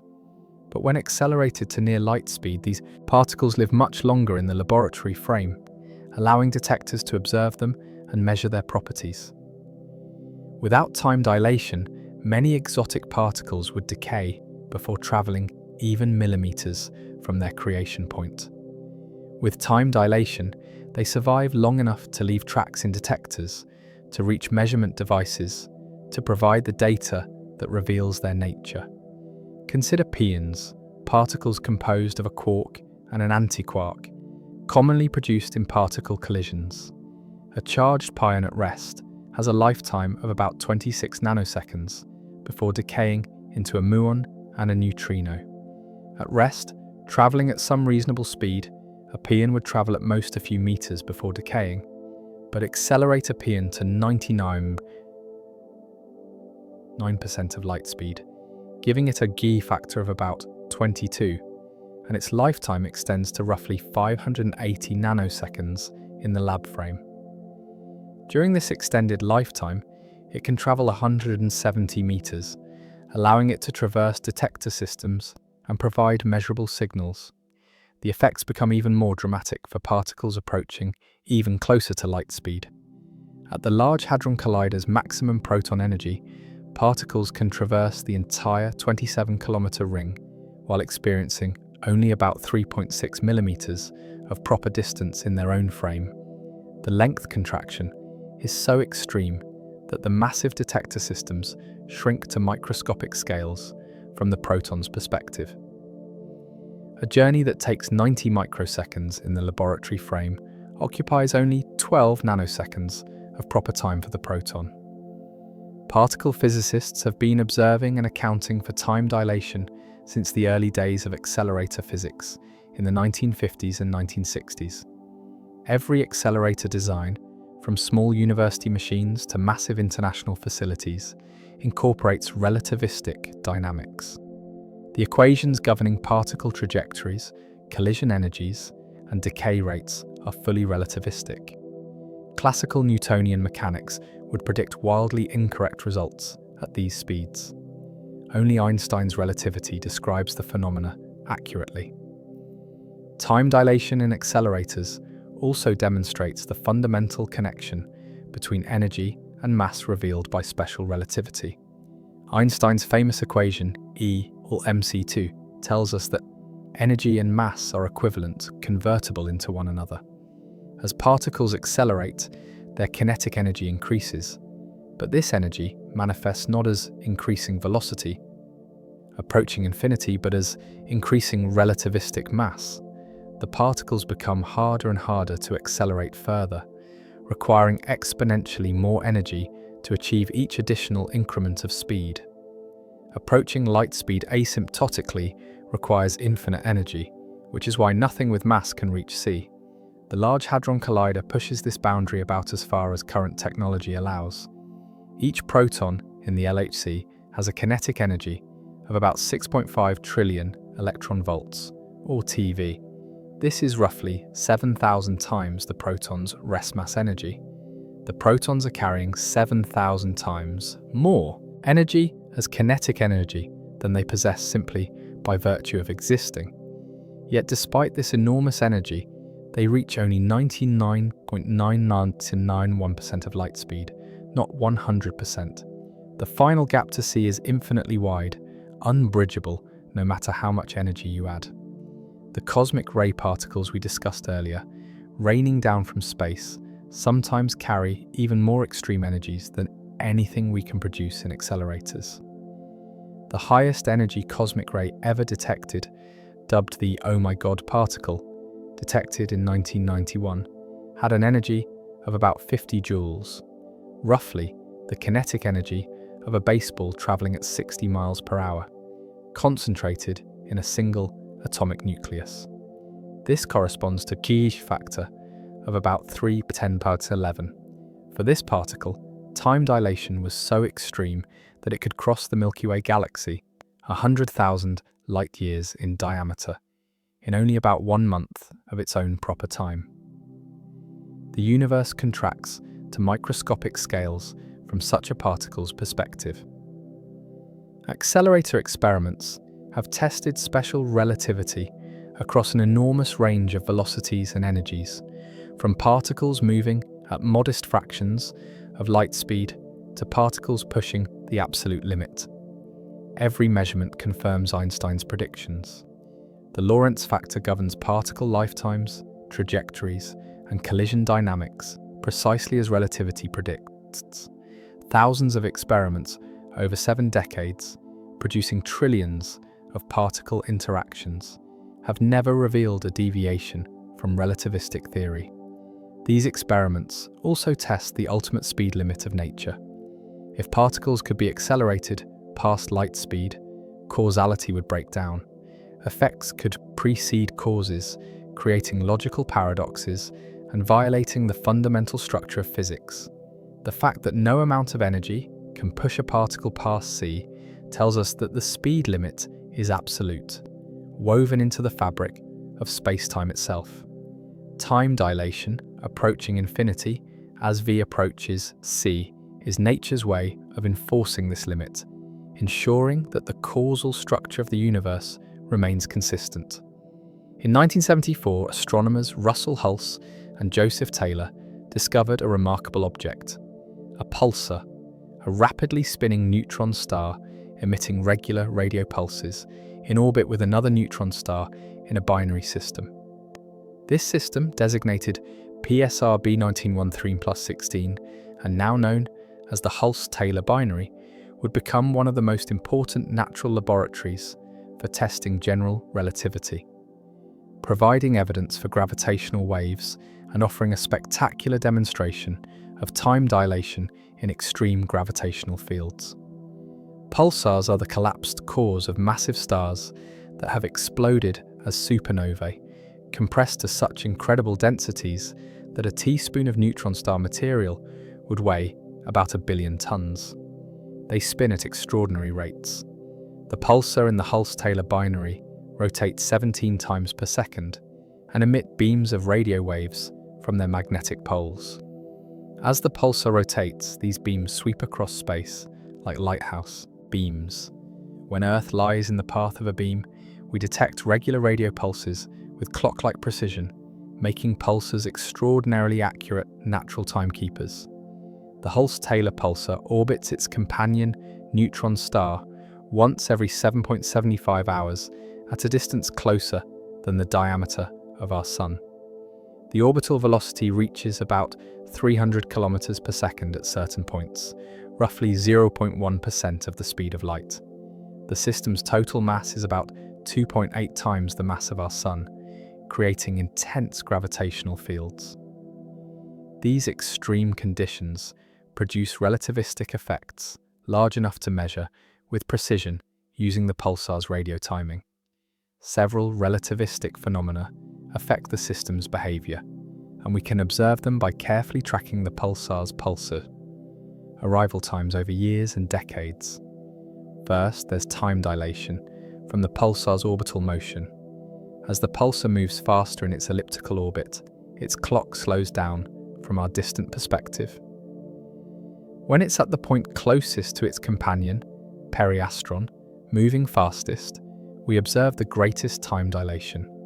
As it swings to the farthest point, apastron, moving slower, the time dilation decreases.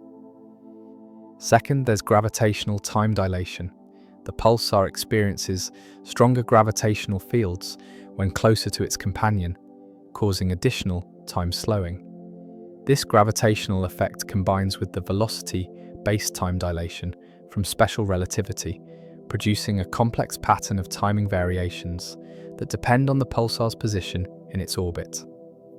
By measuring the precise arrival times of pulsar pulses and analyzing how those times vary with orbital position, astronomers can map out both the gravitational field structure and the orbital velocities with extraordinary precision.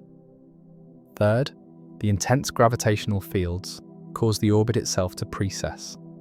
The ellipse slowly rotates in space. This is exactly analogous to the famous precession of Mercury's orbit around the Sun, one of the first tests of general relativity.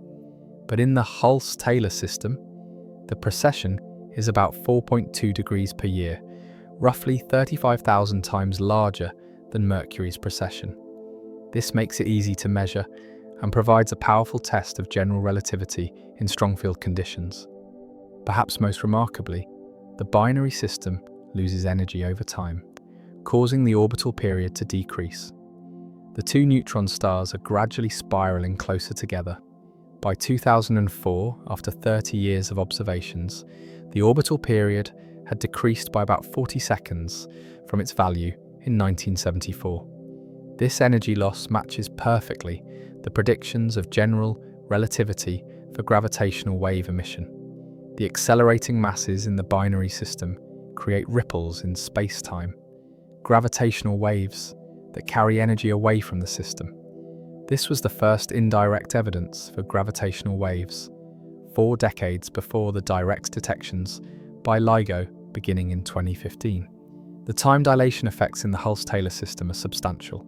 At orbital velocities of 300 km per second, Hus is about 1.05, meaning special relativistic time dilation causes the pulsar's clock to run slow by about 0.5 parts per million compared to a stationary clock. The gravitational time dilation near the companion neutron star adds additional effects of similar magnitude. These might seem like small corrections, but given that the pulsar completes a rotation every 59 milliseconds, we can measure its timing to a precision of microseconds. Over hours and days of observations, the accumulated relativistic effects become clearly detectable. Hulse and Taylor's discovery demonstrated that general relativity works not just in the weak field conditions of the solar system, but also in the strong fields near neutron stars. The system has now been observed for more than 45 years, and every measurement continues to match general relativistic predictions with no deviations. The orbital decay rate, the precession, the time dilation effects, the gravitational redshift all agree with Einstein's equations to within the observational uncertainties, which are now better than 0.1%. Other binary pulsar systems have since been discovered, some with even more extreme properties. PSR J0737-3039 is a double pulsar system where both neutron stars are observed as pulsars. This provides even richer data for testing relativity, as we can observe timing effects from both objects simultaneously. PSR J16122230 is a pulsar orbiting a white dwarf companion, and the measured mass of the pulsar, about twice the Sun's mass, provides constraints on the physics of ultradense matter. The most exotic system discovered so far may be PSR J0337+1715, a pulsar in a hierarchical triple system with 2 white dwarf companions. This configuration allows tests of whether gravity behaves the same way for strongly self-gravitating objects. The pulsar, whose internal structure is dominated by its own intense gravity, as it does for weakly self-gravitating objects, the white dwarfs. So far, the system shows no deviations from general relativity's predictions, confirming what's known as the strong equivalence principle. These binary pulsar systems serve as natural laboratories where gravity is millions of times stronger than anything we experience in the solar system. The time dilation effects, gravitational redshifts, orbital precessions, and energy losses through gravitational waves all provide stringent tests of general relativity in regimes far beyond our direct experimental reach. Each observation that matches Einstein's predictions reinforces our confidence that general relativity correctly describes gravity and spacetime even in the most extreme conditions nature offers. Short of black holes themselves, at the far extreme of gravitational time dilation lie black holes, regions of spacetime where gravity becomes so intense that not even light can escape. Near the event horizon, the boundary separating the black hole from the rest of the universe, time dilation approaches infinity. From the perspective of a distant observer, time slows asymptotically as you approach the horizon, effectively stopping at the boundary itself. This creates one of the most striking and counterintuitive predictions of general relativity: the image of matter frozen at the event horizon, never quite crossing it, suspended for eternity at the edge. Imagine watching a spacecraft falling toward a black hole.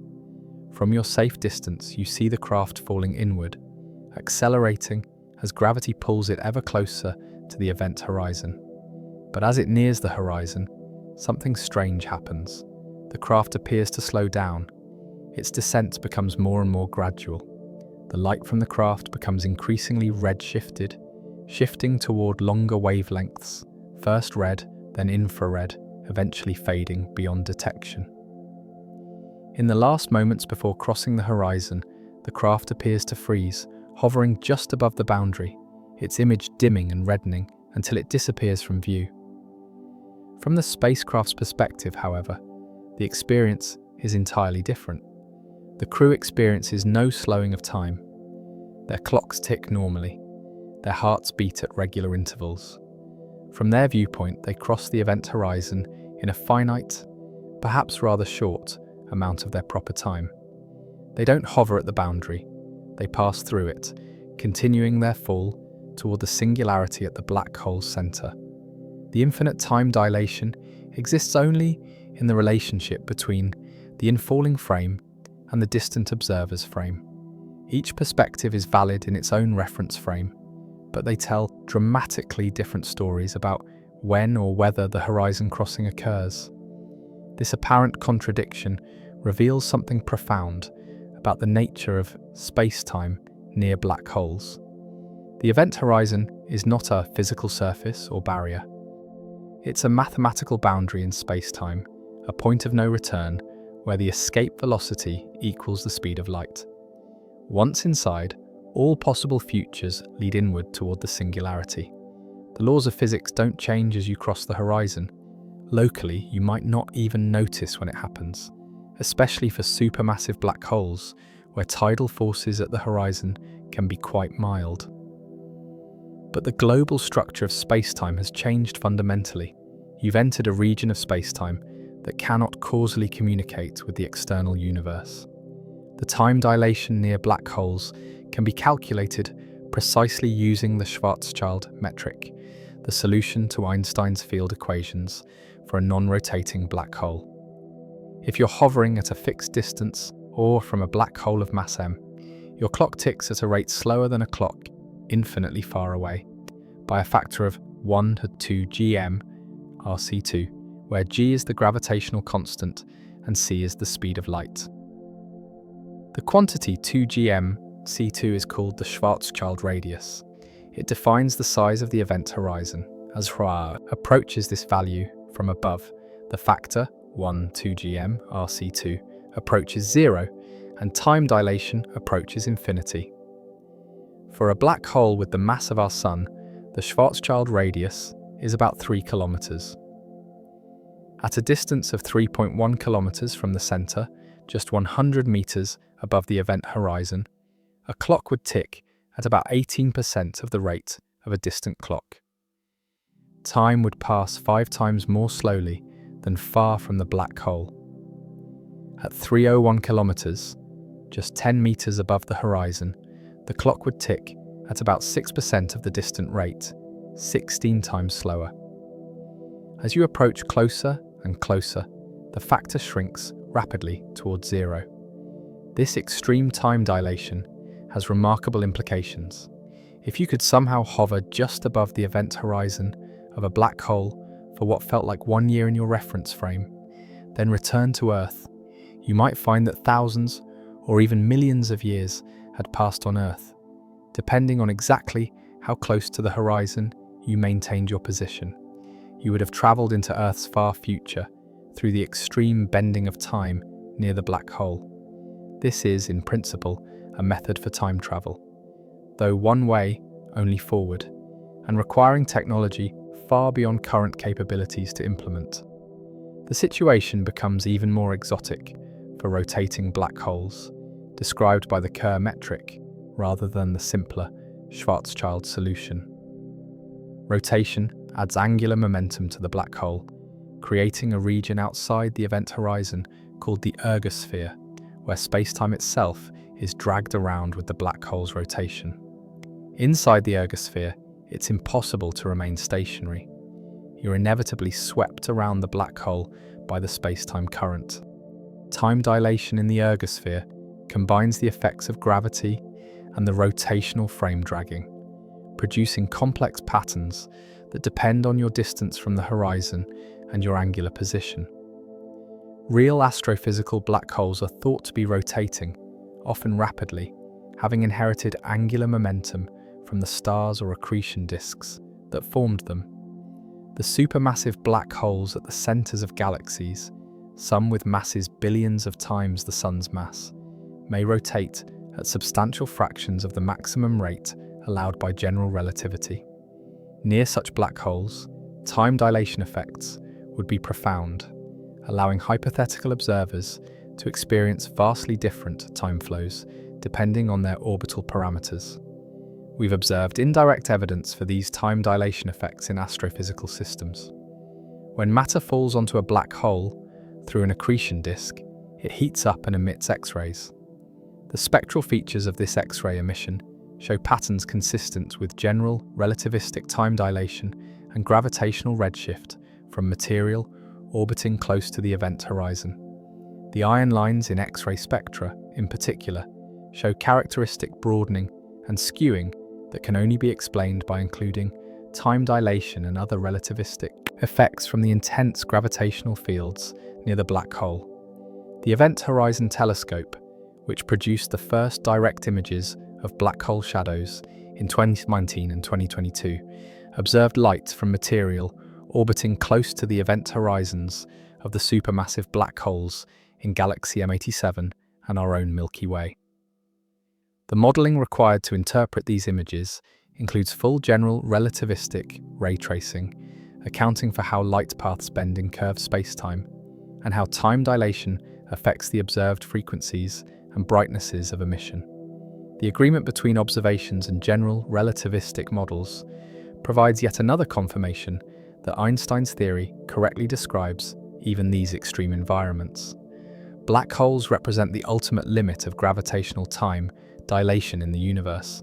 At the event horizon, time, from a distant perspective, stops entirely.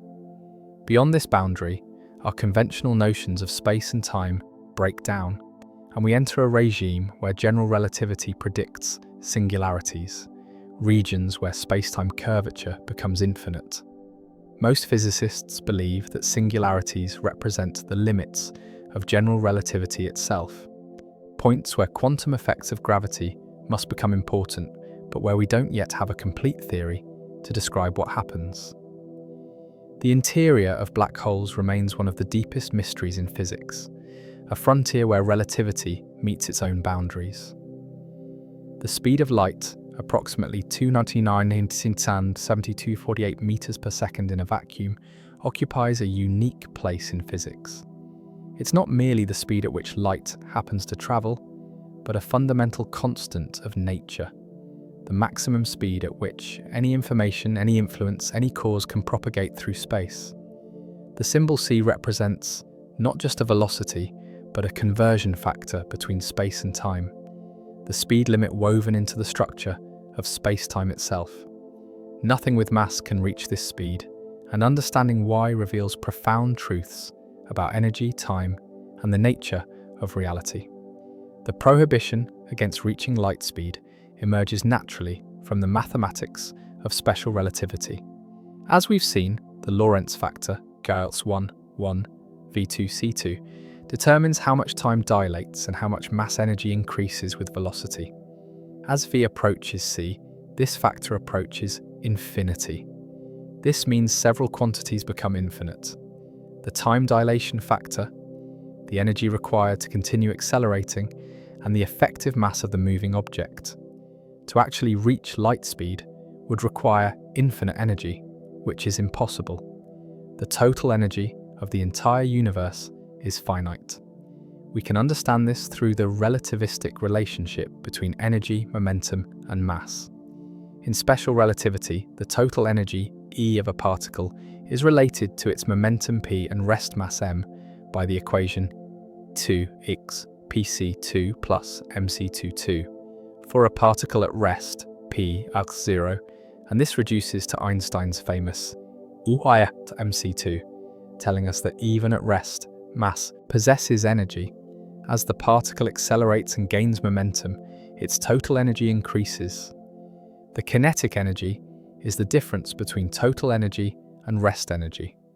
For velocities small compared to c, this relativistic formula reduces to the classical kinetic energy, formula 1/2, but as velocity increases towards c, the behavior changes dramatically. Adding more energy increases velocity less and less efficiently. Most of the added energy goes into increasing the relativistic mass energy rather than increasing velocity. The particle becomes harder and harder to accelerate, requiring exponentially more energy for each increment of additional speed. The final gap between any velocity less than c and c itself is unbridgeable. It requires infinite energy. Only massless particles can travel at exactly c photons. The particles of light have zero rest mass. For them, E equals pc with no mass term, and they always travel at speed c in a vacuum, never faster or slower. From a photon's perspective, if we could meaningfully talk about such a thing, the journey from one point to another takes zero proper time. A photon emitted from a distant galaxy billions of light years away, and arriving in your eye experiences no time during its journey from its own frame of reference. It exists at its emission and absorption events simultaneously from its perspective. The speed limit c also plays a crucial role in preserving causality. The principle that causes must precede their effects. If information could travel faster than c, it would be possible to construct scenarios where effects precede causes in some reference frames, leading to logical paradoxes. Special relativity's restriction to subluminal speeds for matter and information ensures that the causal structure of spacetime remains consistent across all reference frames. Every observer agrees on the ordering of causally connected events. This speed limit poses serious challenges for space exploration. The distances between stars are vast. Our nearest stellar neighbour, Proxima Centauri, lies 4.2 light-years away, about 40 trillion kilometres. Even travelling at sea, which is impossible for any spacecraft with mass, would require 4.2 years to reach it. The centre of our galaxy is about 26,000 light-years distant. The nearest large galaxy, Andromeda, lies 2.5 million light-years away. The observable universe extends about 46 billion light-years in all directions. These distances are so enormous that even light-speed travel seems inadequate for exploring more than our immediate cosmic neighbourhood. The saving grace, if we can call it that, is time dilation. While we can't reach light speed, we could potentially reach substantial fractions of it given sufficient energy and engineering capability. At 99% of c, time dilation gives GAG 7, meaning a journey that takes 42 years of Earth time to reach Proxima Centauri would take only 6 years of ship time. At 99.99% of c, JAR 71, and the journey would take only about 7 months of ship time. At 99.99% of c, approaching the kinds of velocities achieved in particle accelerators, you could cross the galaxy in what would feel like months or years of ship time, though thousands of years would pass on Earth. This creates a profound asymmetry for future space explorers. Time dilation allows covering cosmic distances in reasonable amounts of subjective time for travelers, but at the cost of being severed from the civilization they left behind. A crew traveling at near light speed to even nearby stars would return to an Earth decades or centuries older. Everyone they knew would be dead. Their society would have transformed beyond recognition. They would be permanent immigrants to the future, unable to return to their own time. Some theoretical proposals attempt to circumvent the light speed limit through exotic physics. Wormholes Hypothetical tunnels connecting distant regions of space-time might allow travel between 2 points without traversing the space between them. Alcubierre drives, speculative devices that contract space in front of a spacecraft and expand it behind, might allow the ship to move faster than c relative to distant objects while locally remaining within the speed limit. But all these proposals require either exotic matter with negative energy density, which may not exist, or energies vastly beyond anything we can imagine generating. They remain in the realm of speculation, solutions to equations on paper rather than practical possibilities. The speed limit also has implications for communication. Any signal we send into space travels at most at sea. Communication with a colony on Mars, even at closest approach, would have a time lag of several minutes each way. Conversations with explorers around other stars would take years. Real-time communication across interstellar distances is impossible.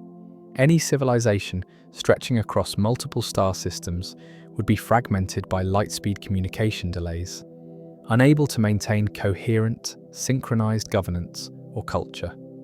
Each world would necessarily be independent, receiving news from other worlds only years after events occurred. The universe, it seems, enforces a kind of cosmic isolation through the speed limit. The vast gulfs between stars remain vast, even for creatures who understand relativity. The scale of the cosmos exceeds even light-speed traversal for most destinations.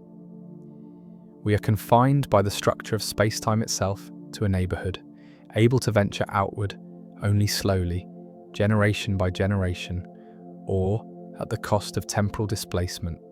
The speed limit is absolute, inviolable, written into the deepest laws of physics.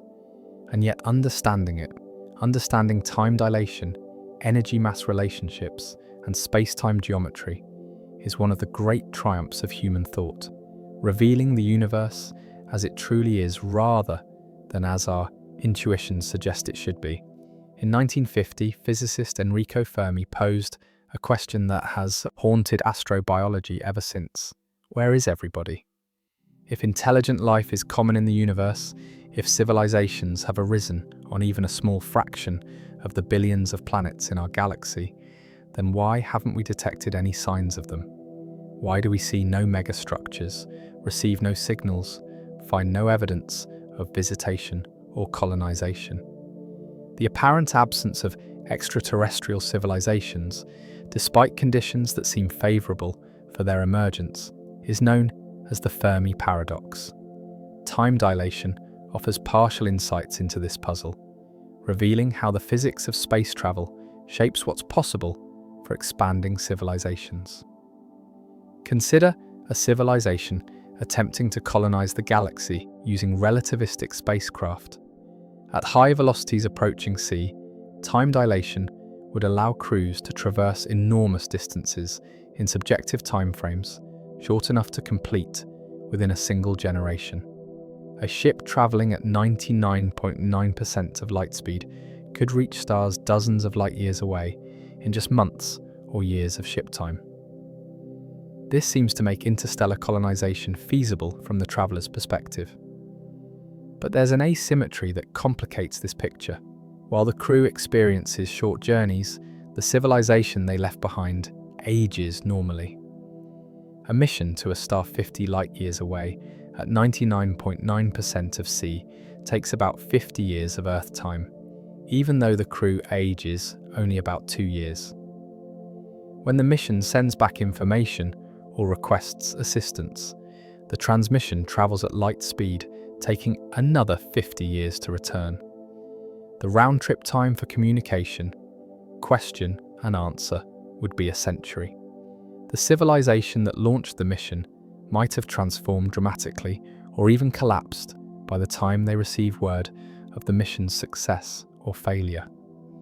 This temporal disconnect creates what we might call the orphan ship problem.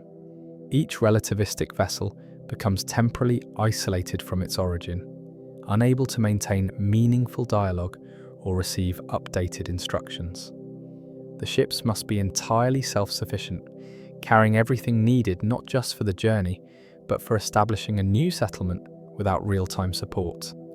Any civilization attempting galactic colonization via relativistic travel would fragment into temporally disconnected branches, each world or outpost evolving independently across timescales of centuries or millennia.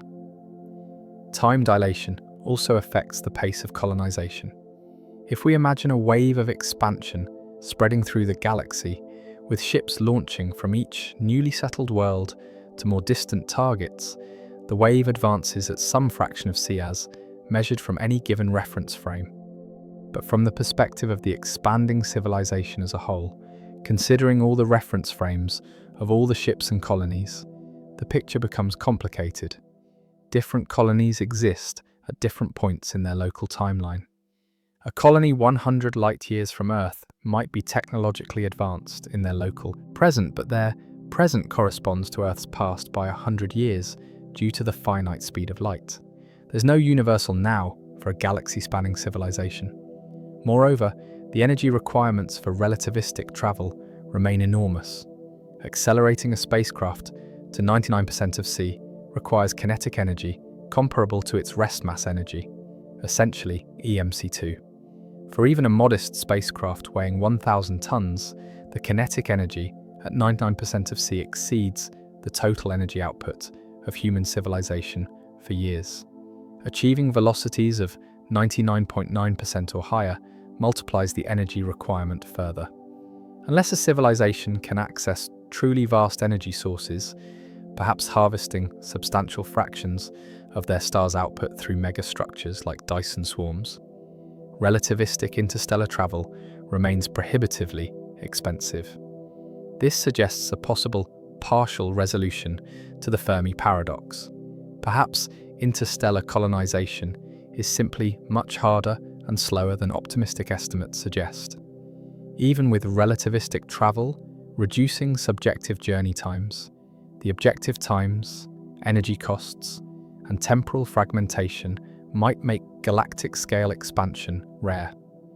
A civilization might colonize a few nearby stars, establish outposts within tens of light-years, but find that further expansion stretches their resources and social cohesion beyond sustainability. Alternatively, time dilation might serve as a kind of natural barrier that changes the sociology of interstellar civilizations. A civilization that masters near light-speed travel fragments into causally disconnected communities, each following its own timeline, unable to maintain a unified culture or government.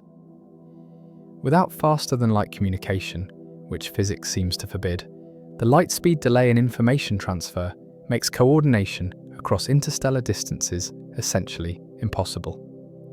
What we think of as a unified galactic civilization might be a physical impossibility, contradicted by the structure of space-time itself. There's also a darker consideration. Relativistic spacecraft are potentially devastating weapons. An object with substantial mass traveling at 90% of c carries kinetic energy far exceeding the largest nuclear weapons. If civilizations develop the capability for relativistic travel, they simultaneously develop the capability to weaponize relativistic projectiles. The relativistic kill vehicle is a staple of science fiction for good reason. Physics allows it, and the destructive potential is almost unimaginable. Perhaps civilizations that achieve such technology either destroy themselves in conflicts or universally refrain from building such systems, leading to a galaxy where high-speed travel remains rare or forbidden by mutual agreement. Time dilation also affects the search for extraterrestrial intelligence directly. If alien spacecraft are traveling through our region of space at relativistic velocities, they would be extraordinarily difficult to detect. Their high velocity and time-dilated reference frames mean they could pass through a star system in hours or days of outside time, while experiencing only minutes or less of ship time. Any signals they transmit would be Doppler-shifted, blue-shifted ahead of their trajectory, red-shifted behind, making them harder to detect with our instruments tuned to specific frequencies. Furthermore, if an alien civilization sent a message toward Earth from a distant star, they would be broadcasting to where Earth was in their reference frame at transmission time, not where Earth is now. If they're traveling at relativistic speeds, their notion of simultaneity differs from ours. They might believe they're sending a message to 21st century Earth, when from Earth's perspective, they're actually broadcasting to where Earth was in the 19th century, or will be in the 23rd century. The relativity of simultaneity complicates even the concept of interstellar communication for moving parties. These considerations don't resolve the Fermi paradox. Numerous other explanations have been proposed, from the rarity of life to the self-destruction of advanced civilizations. But time dilation adds nuance to our understanding of what galactic colonization might realistically entail. The universe doesn't forbid interstellar travel, but the physics makes it profoundly challenging in ways that don't depend on engineering limitations we might overcome with sufficient ingenuity. The structure of space-time itself imposes costs and creates fragmentations that any civilization must accept.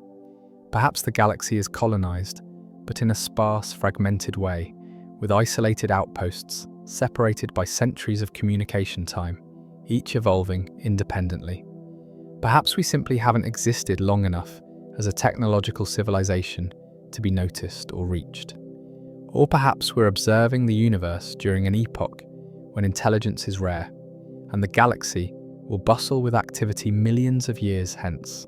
Time dilation ensures that any answer to the Fermi paradox must account not just for space, but for time, for the strange ways that motion and distance interweave in our relativistic universe.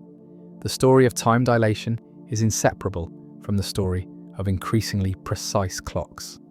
Every confirmation of relativity has required timekeepers accurate enough to detect the minuscule differences between reference frames. From pendulum clocks that could measure seconds to atomic clocks that measure billionths of a second, to optical lattice clocks that now achieve precision approaching 1 part in 10 to the 18, our ability to probe the nature of time has advanced hand in hand with clock technology. Each new generation of timekeepers reveals relativistic effects in new regimes, turning time dilation from abstract theory into measurable reality. The first atomic clocks, developed in the 1950s, used the oscillations of cesium atoms transitioning between hyperfine energy states. These clocks achieve precision of about 1 part in 10 to the 11, accurate enough to neither gain nor lose more than 1 second in several thousand years. This precision made the Hathaway-Keating experiment possible in 1971, allowing direct measurement of relativistic effects in airplane flights. The cesium standard became the definition of the second and remains the basis for coordinated universal time today. By the 1990s, atomic clocks had improved to accuracies of a few parts in 10 to the 15, driven by advances in laser cooling and magnetic trapping of atoms. These clocks could detect gravitational time dilation from elevation changes of tens of meters. They enabled precise tests of general relativity using GPS satellites and spacecraft, confirming Einstein's predictions to better than 1 part per million. The extraordinary stability of these clocks also enabled applications from deep space navigation to fundamental physics experiments. The next revolution came with optical clocks, which use transitions in the visible or ultraviolet spectrum rather than microwave frequencies. Optical transitions oscillate about 100,000 times faster than microwave transitions, providing much finer time resolution. In the early 2000s, researchers developed techniques to trap single ions or arrays of neutral atoms and probe their optical transitions with extraordinary precision using femtosecond laser combs, devices that generate perfectly regular sequences of ultra-short laser pulses. These optical lattice clocks, where atoms are trapped in grids formed by standing waves of laser light, now achieve accuracies approaching 1 part in 10^18. At this precision, a clock would neither gain nor lose a second over the entire 13.8 billion year age of the universe. Such clocks are so sensitive that they can detect the gravitational time dilation from raising the clock by just a few centimeters, less than the height of a stair step. They can measure the difference in gravitational potential between your head and your feet, between the top of a table and the floor beneath it. This sensitivity opens remarkable possibilities. Optical clocks can be used for geodesy, mapping Earth's gravitational field with unprecedented precision. Because time runs at different rates at different elevations and in regions with different subsurface mass distributions, a network of optical clocks distributed across Earth could map gravitational potential variations revealing underground structures, water table changes, tectonic plate movements, even magma chambers beneath volcanoes. Time measurement becomes a tool for studying Earth's interior structure and dynamics. Optical clocks also enable new tests of fundamental physics. Is the fine structure constant a dimensionless number characterizing electromagnetic interactions truly constant, or might it vary with time or location? Do other fundamental constants drift? By comparing different types of atomic clocks that depend on different fundamental constants, physicists can search for any temporal or spatial variations. So far, the measurements show no variations, confirming the constancy of nature's laws to exquisite precision, but ongoing improvements in clock accuracy continue to tighten the constraints. For tests of relativity, optical clocks enable explorations of new regimes. In 2010, researchers at NIST demonstrated that optical clocks could measure the gravitational time dilation from a height difference of just 33 centimeters, as mentioned earlier. This means general relativity can now be tested in tabletop experiments. You don't need satellites or airplanes or astronomical observations. You can verify that time flows at different rates at different heights by simply placing two clocks at different levels in a laboratory. More recently, portable optical clocks have been developed, small enough to transport in trucks or eventually aircraft. These clocks enable field tests of relativity, carrying ultra-precise timekeepers to different locations and elevations to measure gravitational time dilation in diverse environments. Imagine mapping the gravitational potential of an entire continent using a network of portable optical clocks, each measuring the local flow of time and inferring the mass distribution beneath the surface. The next frontier involves quantum clocks that exploit entanglement between multiple atoms to exceed the precision limits of independent atom clocks. By creating quantum correlations between the atoms used for timekeeping, these clocks can reduce quantum uncertainty and improve precision beyond what's possible with classical ensembles of independent atoms. Early demonstrations of entangled atomic clocks have shown improvements in stability, suggesting that precisions of 1 part in 10^19 or better might be achievable. At such extraordinary precision, even tiny effects become significant. The rotation of Earth creates a centrifugal potential that affects clock rates slightly differently at different latitudes. The tidal forces from the Moon and Sun cause minuscule time dilation variations over the course of a day. The movement of Earth in its elliptical orbit around the Sun creates seasonal variations in gravitational potential. All these effects, utterly negligible for practical timekeeping, become detectable with state-of-the-art optical clocks, providing tests of relativity in regimes previously inaccessible. These ultra-precise clocks also have practical applications. Next-generation GPS systems could use optical clocks to improve positioning accuracy from meters to centimeters. Timing networks for synchronizing telecommunications and financial transactions could achieve unprecedented precision. Fundamental research requiring precise time coordination, such as gravitational wave detection or very long baseline interferometry for radio astronomy, benefits from better clocks. Perhaps most intriguingly, optical clocks could be used to detect gravitational waves directly. Current gravitational wave detectors like LIGO use laser interferometry to measure the stretching and squeezing of space as waves pass through. But gravitational waves also create oscillations in time dilation. They affect clock rates periodically as they pass. An array of optical clocks, distributed across space and continuously comparing their rates, could detect these temporal oscillations. This would provide a complementary approach to gravitational wave astronomy, sensitive to different frequency ranges than current detectors. The evolution of clock technology demonstrates humanity's growing mastery over time measurement and our deepening understanding of time's nature. Each improvement reveals that time is even more nuanced, more dependent on circumstances, more woven into the fabric of space-time than we previously appreciated. The most precise clocks are no longer just measuring time, they're measuring the geometry of space-time itself, probing the gravitational field, testing the foundations of physics. Time dilation transforms from an exotic prediction of relativity into a measurable quantity in everyday laboratory settings, accessible to direct observation and practical application.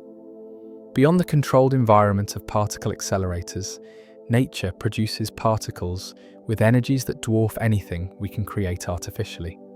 Cosmic rays, high-energy particles from deep space, occasionally strike Earth's atmosphere with such tremendous energy that they experience time dilation factors of millions, billions, even trillions.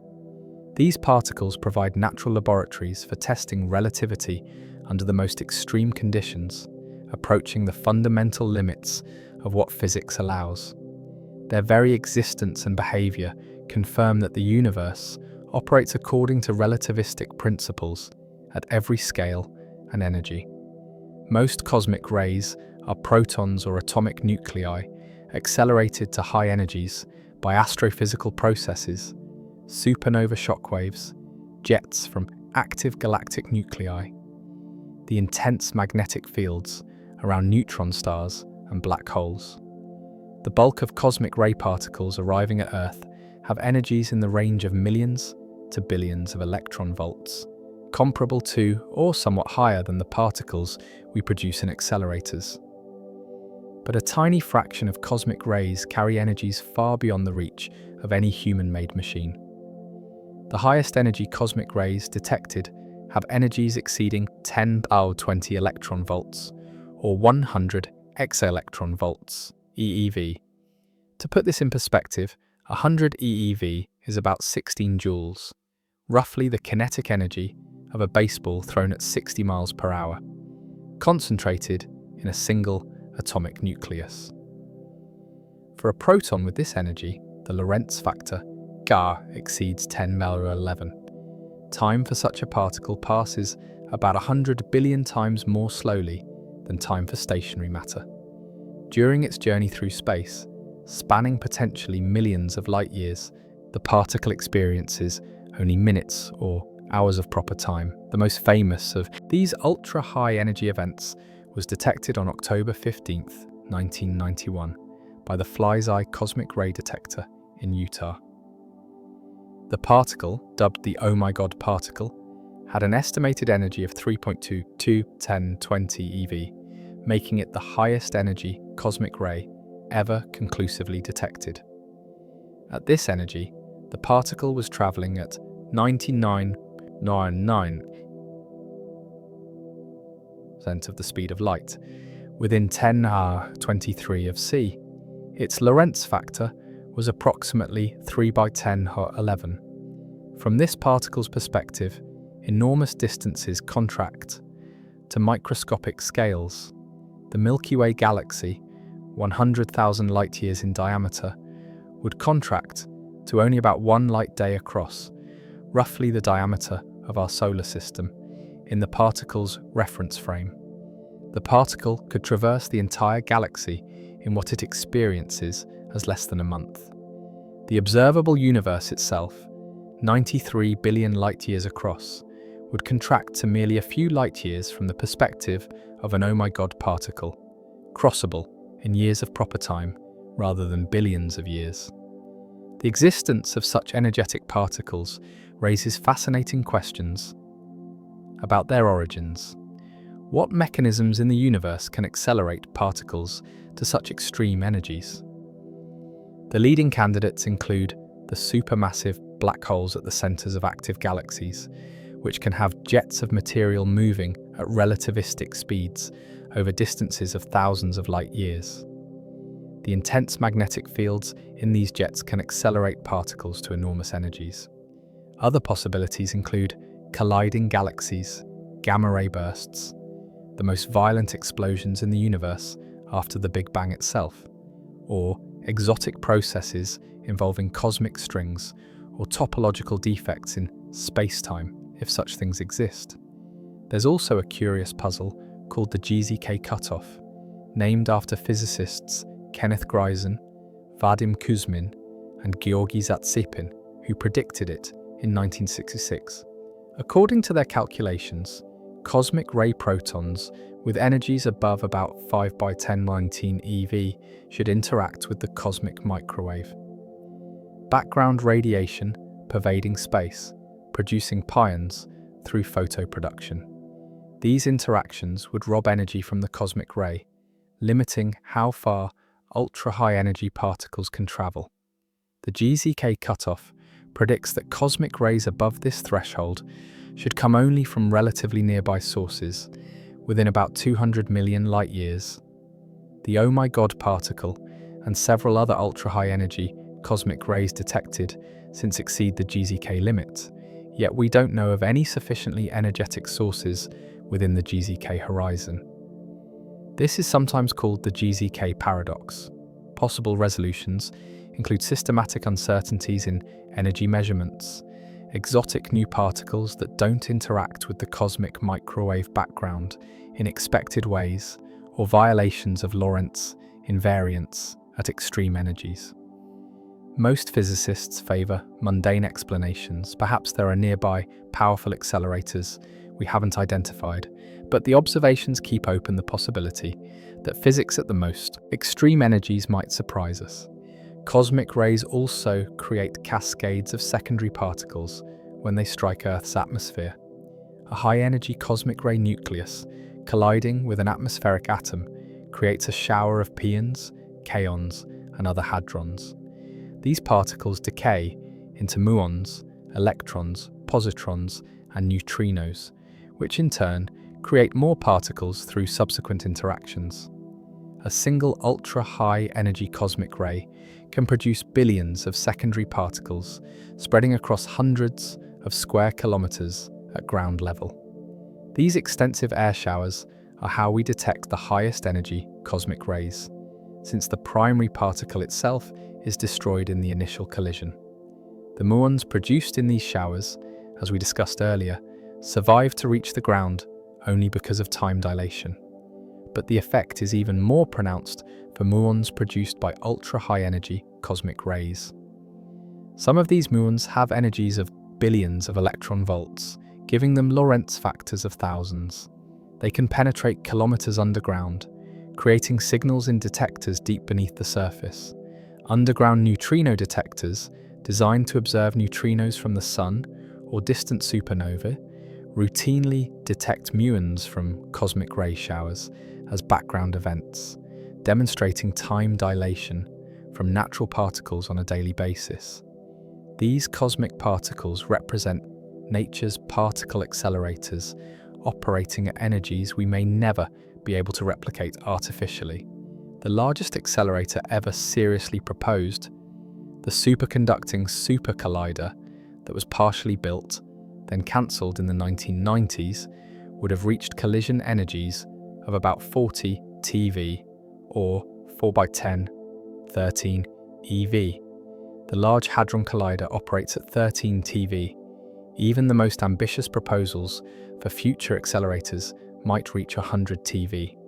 These energies, while impressive by human standards, are dwarfed by the cosmic rays nature provides for free, reaching energies a million times higher. By studying these ultra-high energy particles, we test relativity under conditions otherwise inaccessible. We confirm that time dilation continues to follow the predictions of special relativity even at Lorentz factors of billions.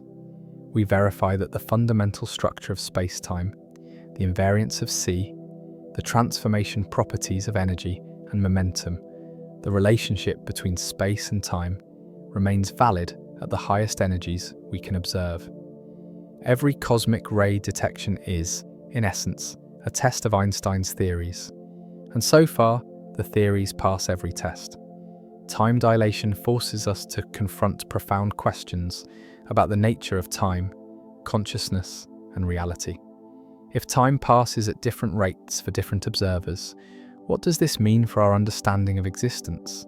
Is there a privileged now that spans the universe, or is the present moment merely a local subjective experience? How do we reconcile the passage of time we experience with the four-dimensional space-time of relativity, where past, present, and future coexist? These questions move beyond physics into philosophy, probing what relativity tells us about consciousness and the human experience of temporal flow. In pre-relativistic physics, time was absolute. Newton wrote of absolute, true, and mathematical time of itself and from its own nature, flowing equably without relation to anything external. Everyone in the universe, Newton thought, could agree on whether two events were simultaneous, regardless of their location or motion. The universe had a universal present moment that advanced uniformly everywhere. This matched our intuition. We feel that there's a now we share with everyone, that somewhere out in the universe, events are happening right now, even though we can't observe them yet. Relativity destroys this intuition. There is no universal now. Simultaneity, where the two events occur at the same time, depends on your reference frame.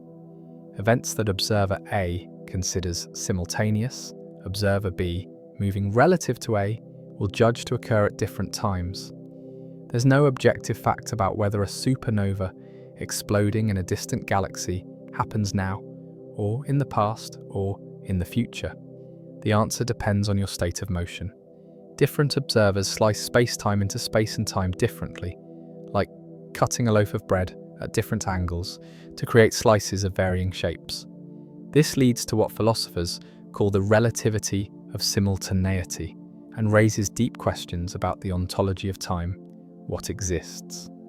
There are several philosophical interpretations. One is presentism, the view that only the present moment exists, that the past no longer exists, and the future doesn't yet exist.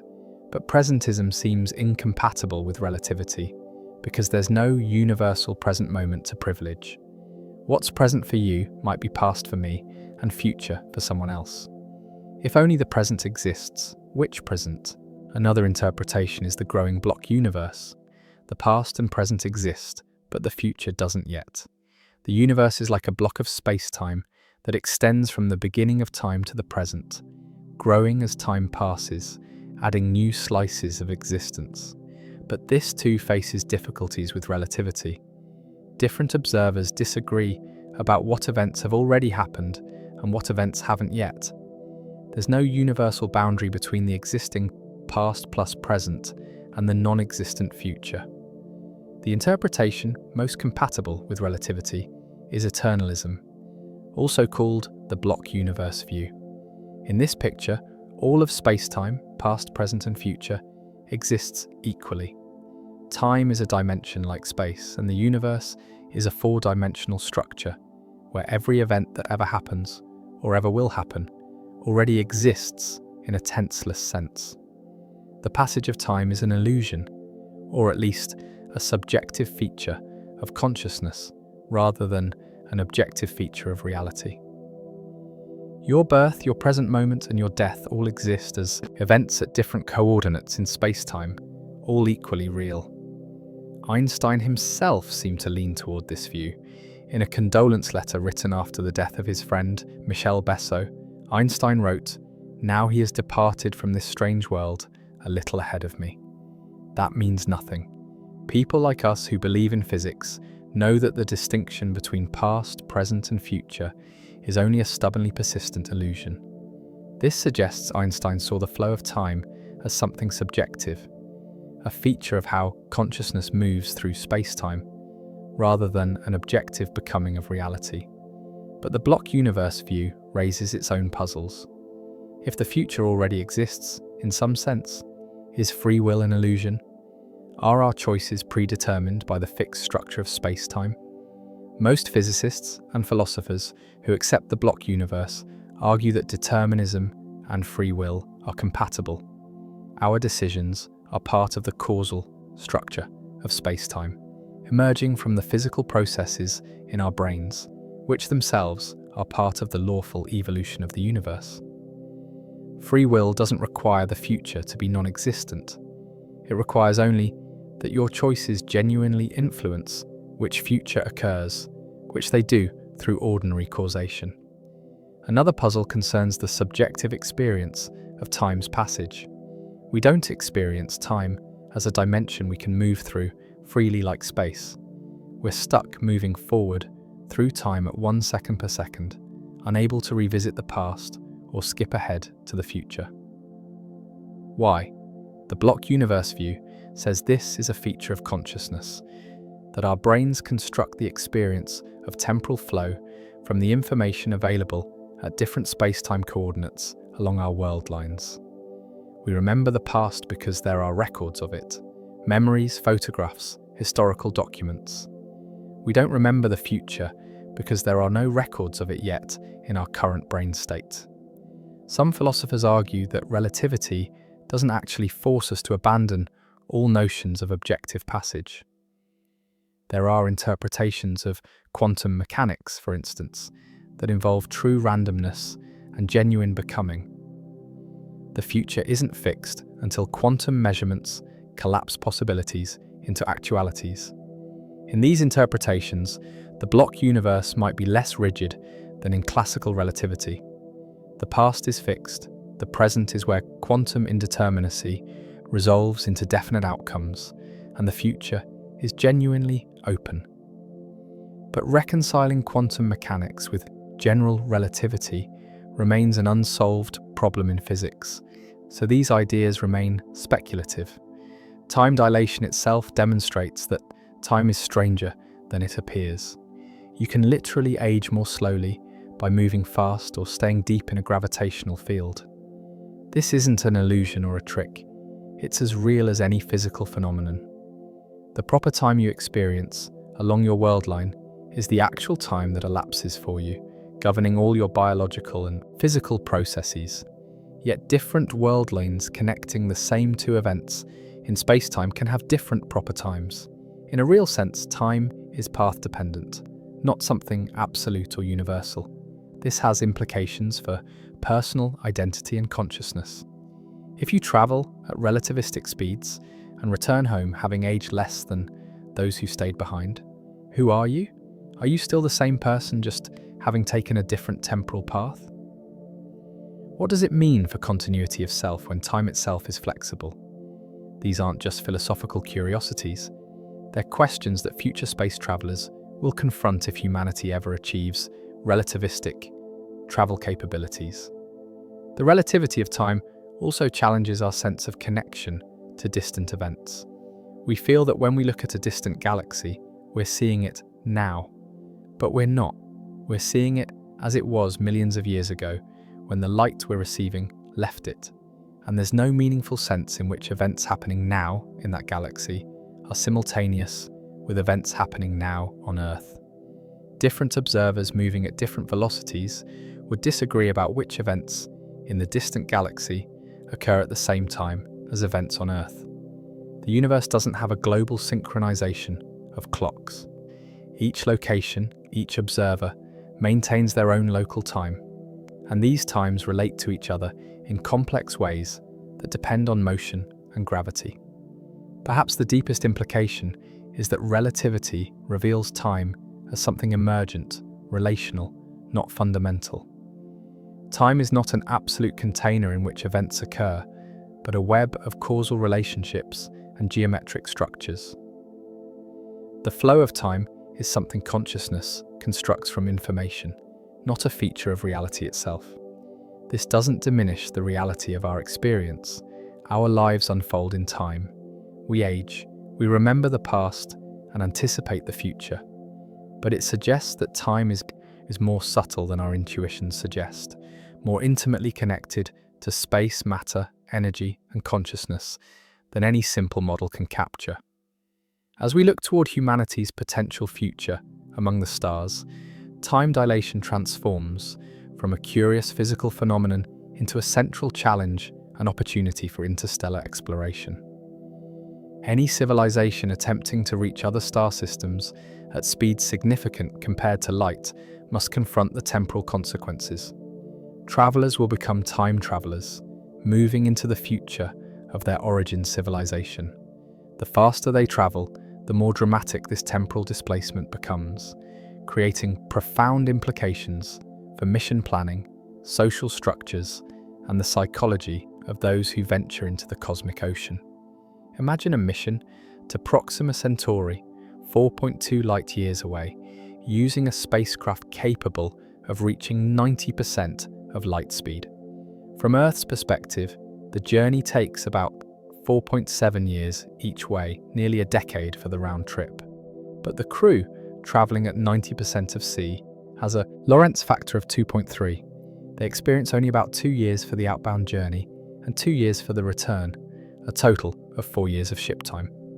They would return to an Earth that has aged nearly 10 years in the time they've aged only 4. For missions to more distant stars, the asymmetry becomes more pronounced. A journey to a star 100 light-years away, at 99% of light speed, takes about 101 years of Earth time, but only about 14 years of ship time. At 99.9% of C, the same journey takes only 4.5 years of ship time, though still about a century passes on Earth.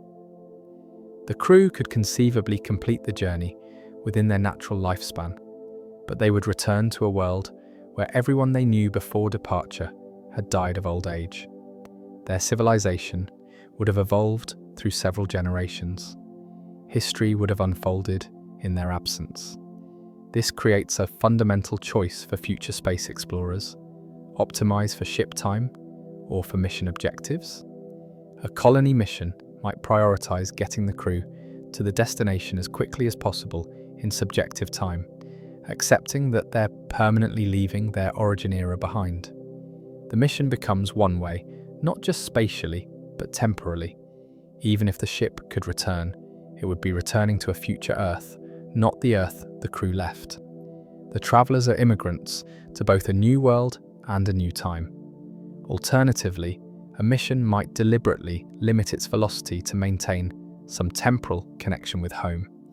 A voyage at 50% of light speed, while slower, produces less time dilation. Ga is only about 1.5 at this speed.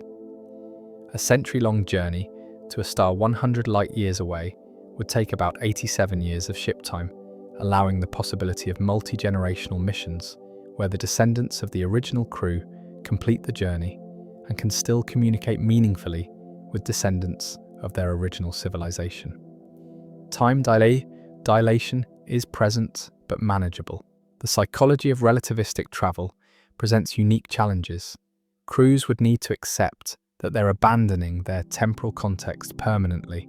They could receive messages from Earth as they travel, but the content of those messages would describe events increasingly distant in Earth's timeline. By the time they reach a star 100 light-years away, messages from Earth would be describing events a century in the past from the crew's departure. The crew's families, friends, and entire social networks would be gone, existing only as historical figures by the time any return signals could reach Earth. Some futurists suggest that relativistic time dilation could be seen as a feature rather than a bug for a spacefaring civilization.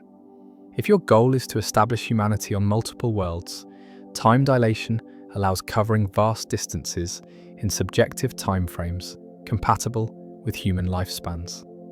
A crew in their 20s could travel to a star hundreds of light years away, establish a colony, and still be alive to see it flourish, even though centuries or millennia pass on Earth.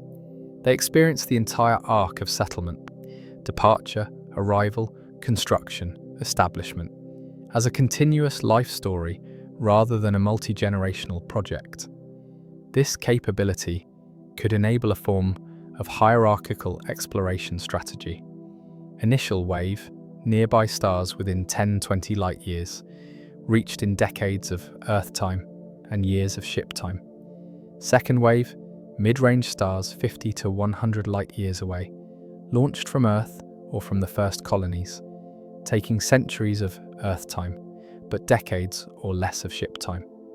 Third wave, distant stars 500 plus light years away, potentially launched from second wave colonies using compounded time dilation effects. Each wave of exploration builds on the previous one, with the expanding civilization existing across multiple temporal layers. However, coordination across such a civilization becomes essentially impossible. A central government on Earth cannot meaningfully govern colonies 100 light years away when round-trip communication takes 2 centuries.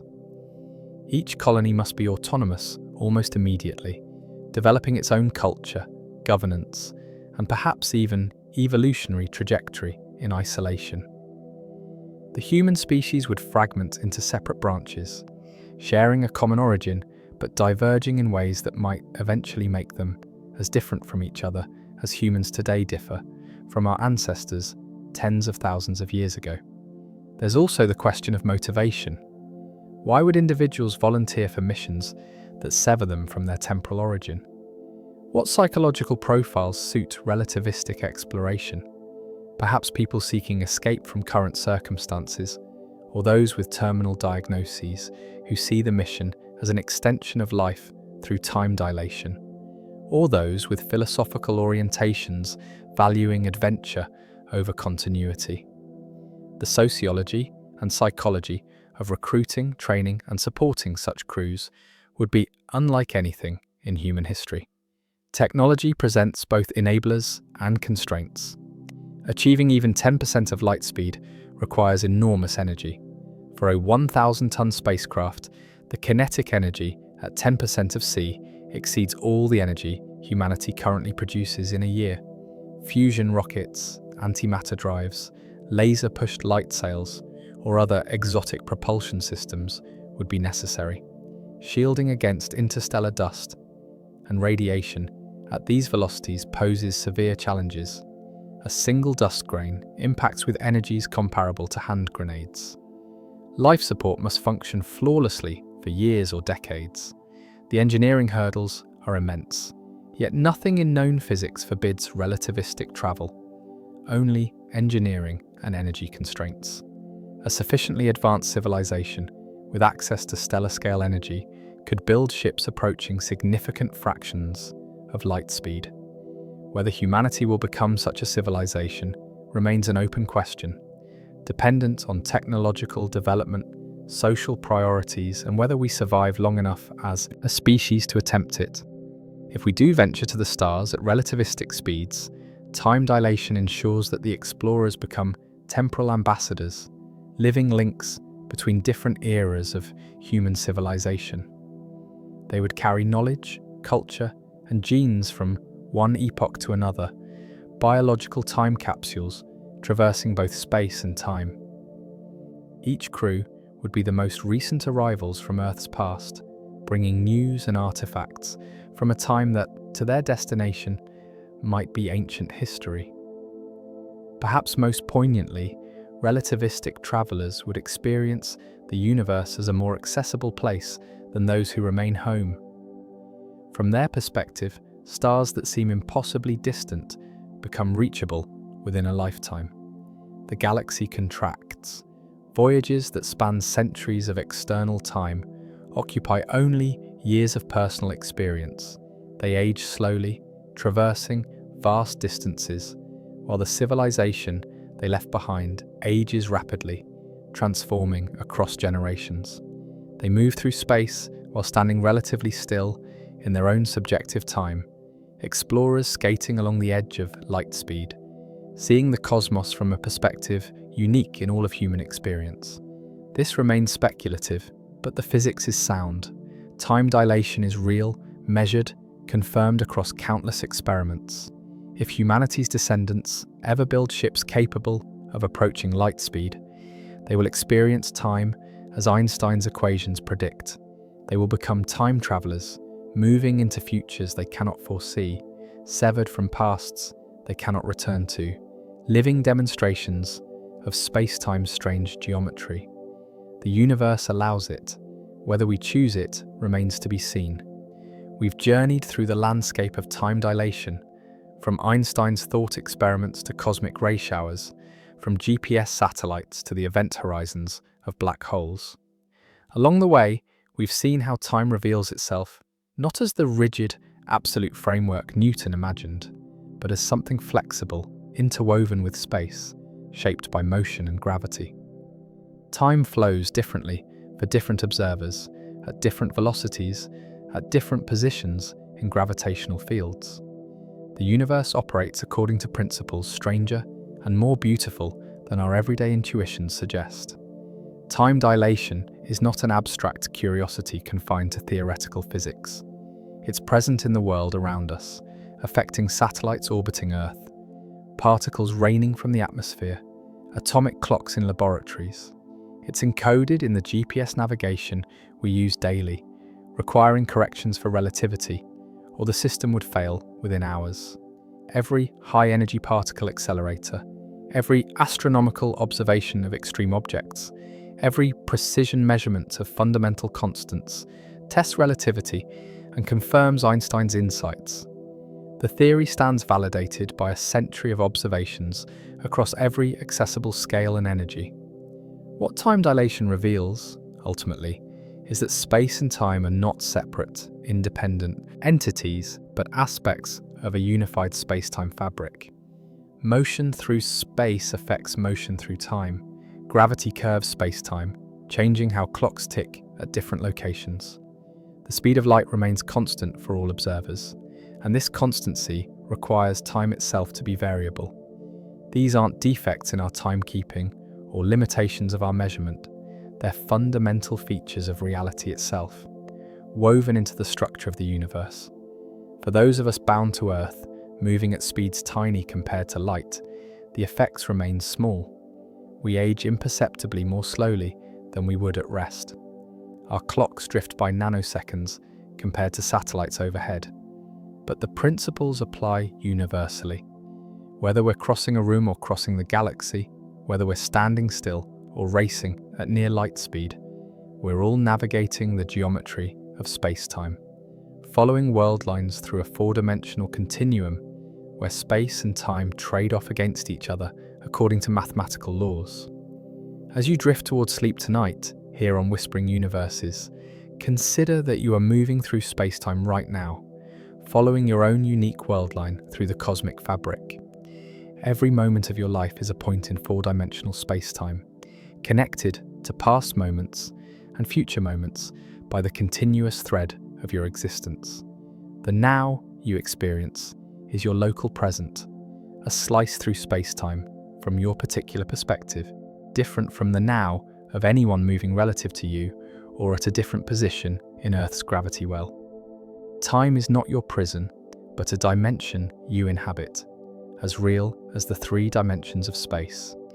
You move through it continuously, inexorably, forward along your world line, accumulating proper time, the time you actually experience, the time your heart measures with its beats, your cells measure with their divisions, your consciousness measures with its stream of moments. This proper time is yours alone, the most personal dimension of your existence. The universe remains patient with all its inhabitants, each following their own temporal paths through the space-time it provides. Fast-moving particles experience compressed journeys through space. Astronauts in orbit age infinitesimally less than those on the ground. Future travelers to distant stars might cross hundreds of light years in lifetimes made possible by time dilation. All are equally valid ways of traversing the cosmos, all governed by the same relativistic laws, all part of the grand structure Einstein revealed more than a century ago. Sleep peacefully tonight, knowing that time, though strange and relative, flows for you reliably along your world line. Dream of spacecraft approaching light speed, of clocks ticking at different rates, of the cosmic dance between space and time that makes the universe so much richer than our ancestors imagined. Tomorrow, your world line continues forward, accumulating proper time, aging you another day, carrying you deeper into your personal future, while the universe unfolds its space-time around you. Thank you for joining us on Whispering Universes for this exploration of time dilation. Until we meet again, travel well through space-time, and remember, every moment you experience is real, unique, and yours alone, a gift of the relativistic universe we inhabit.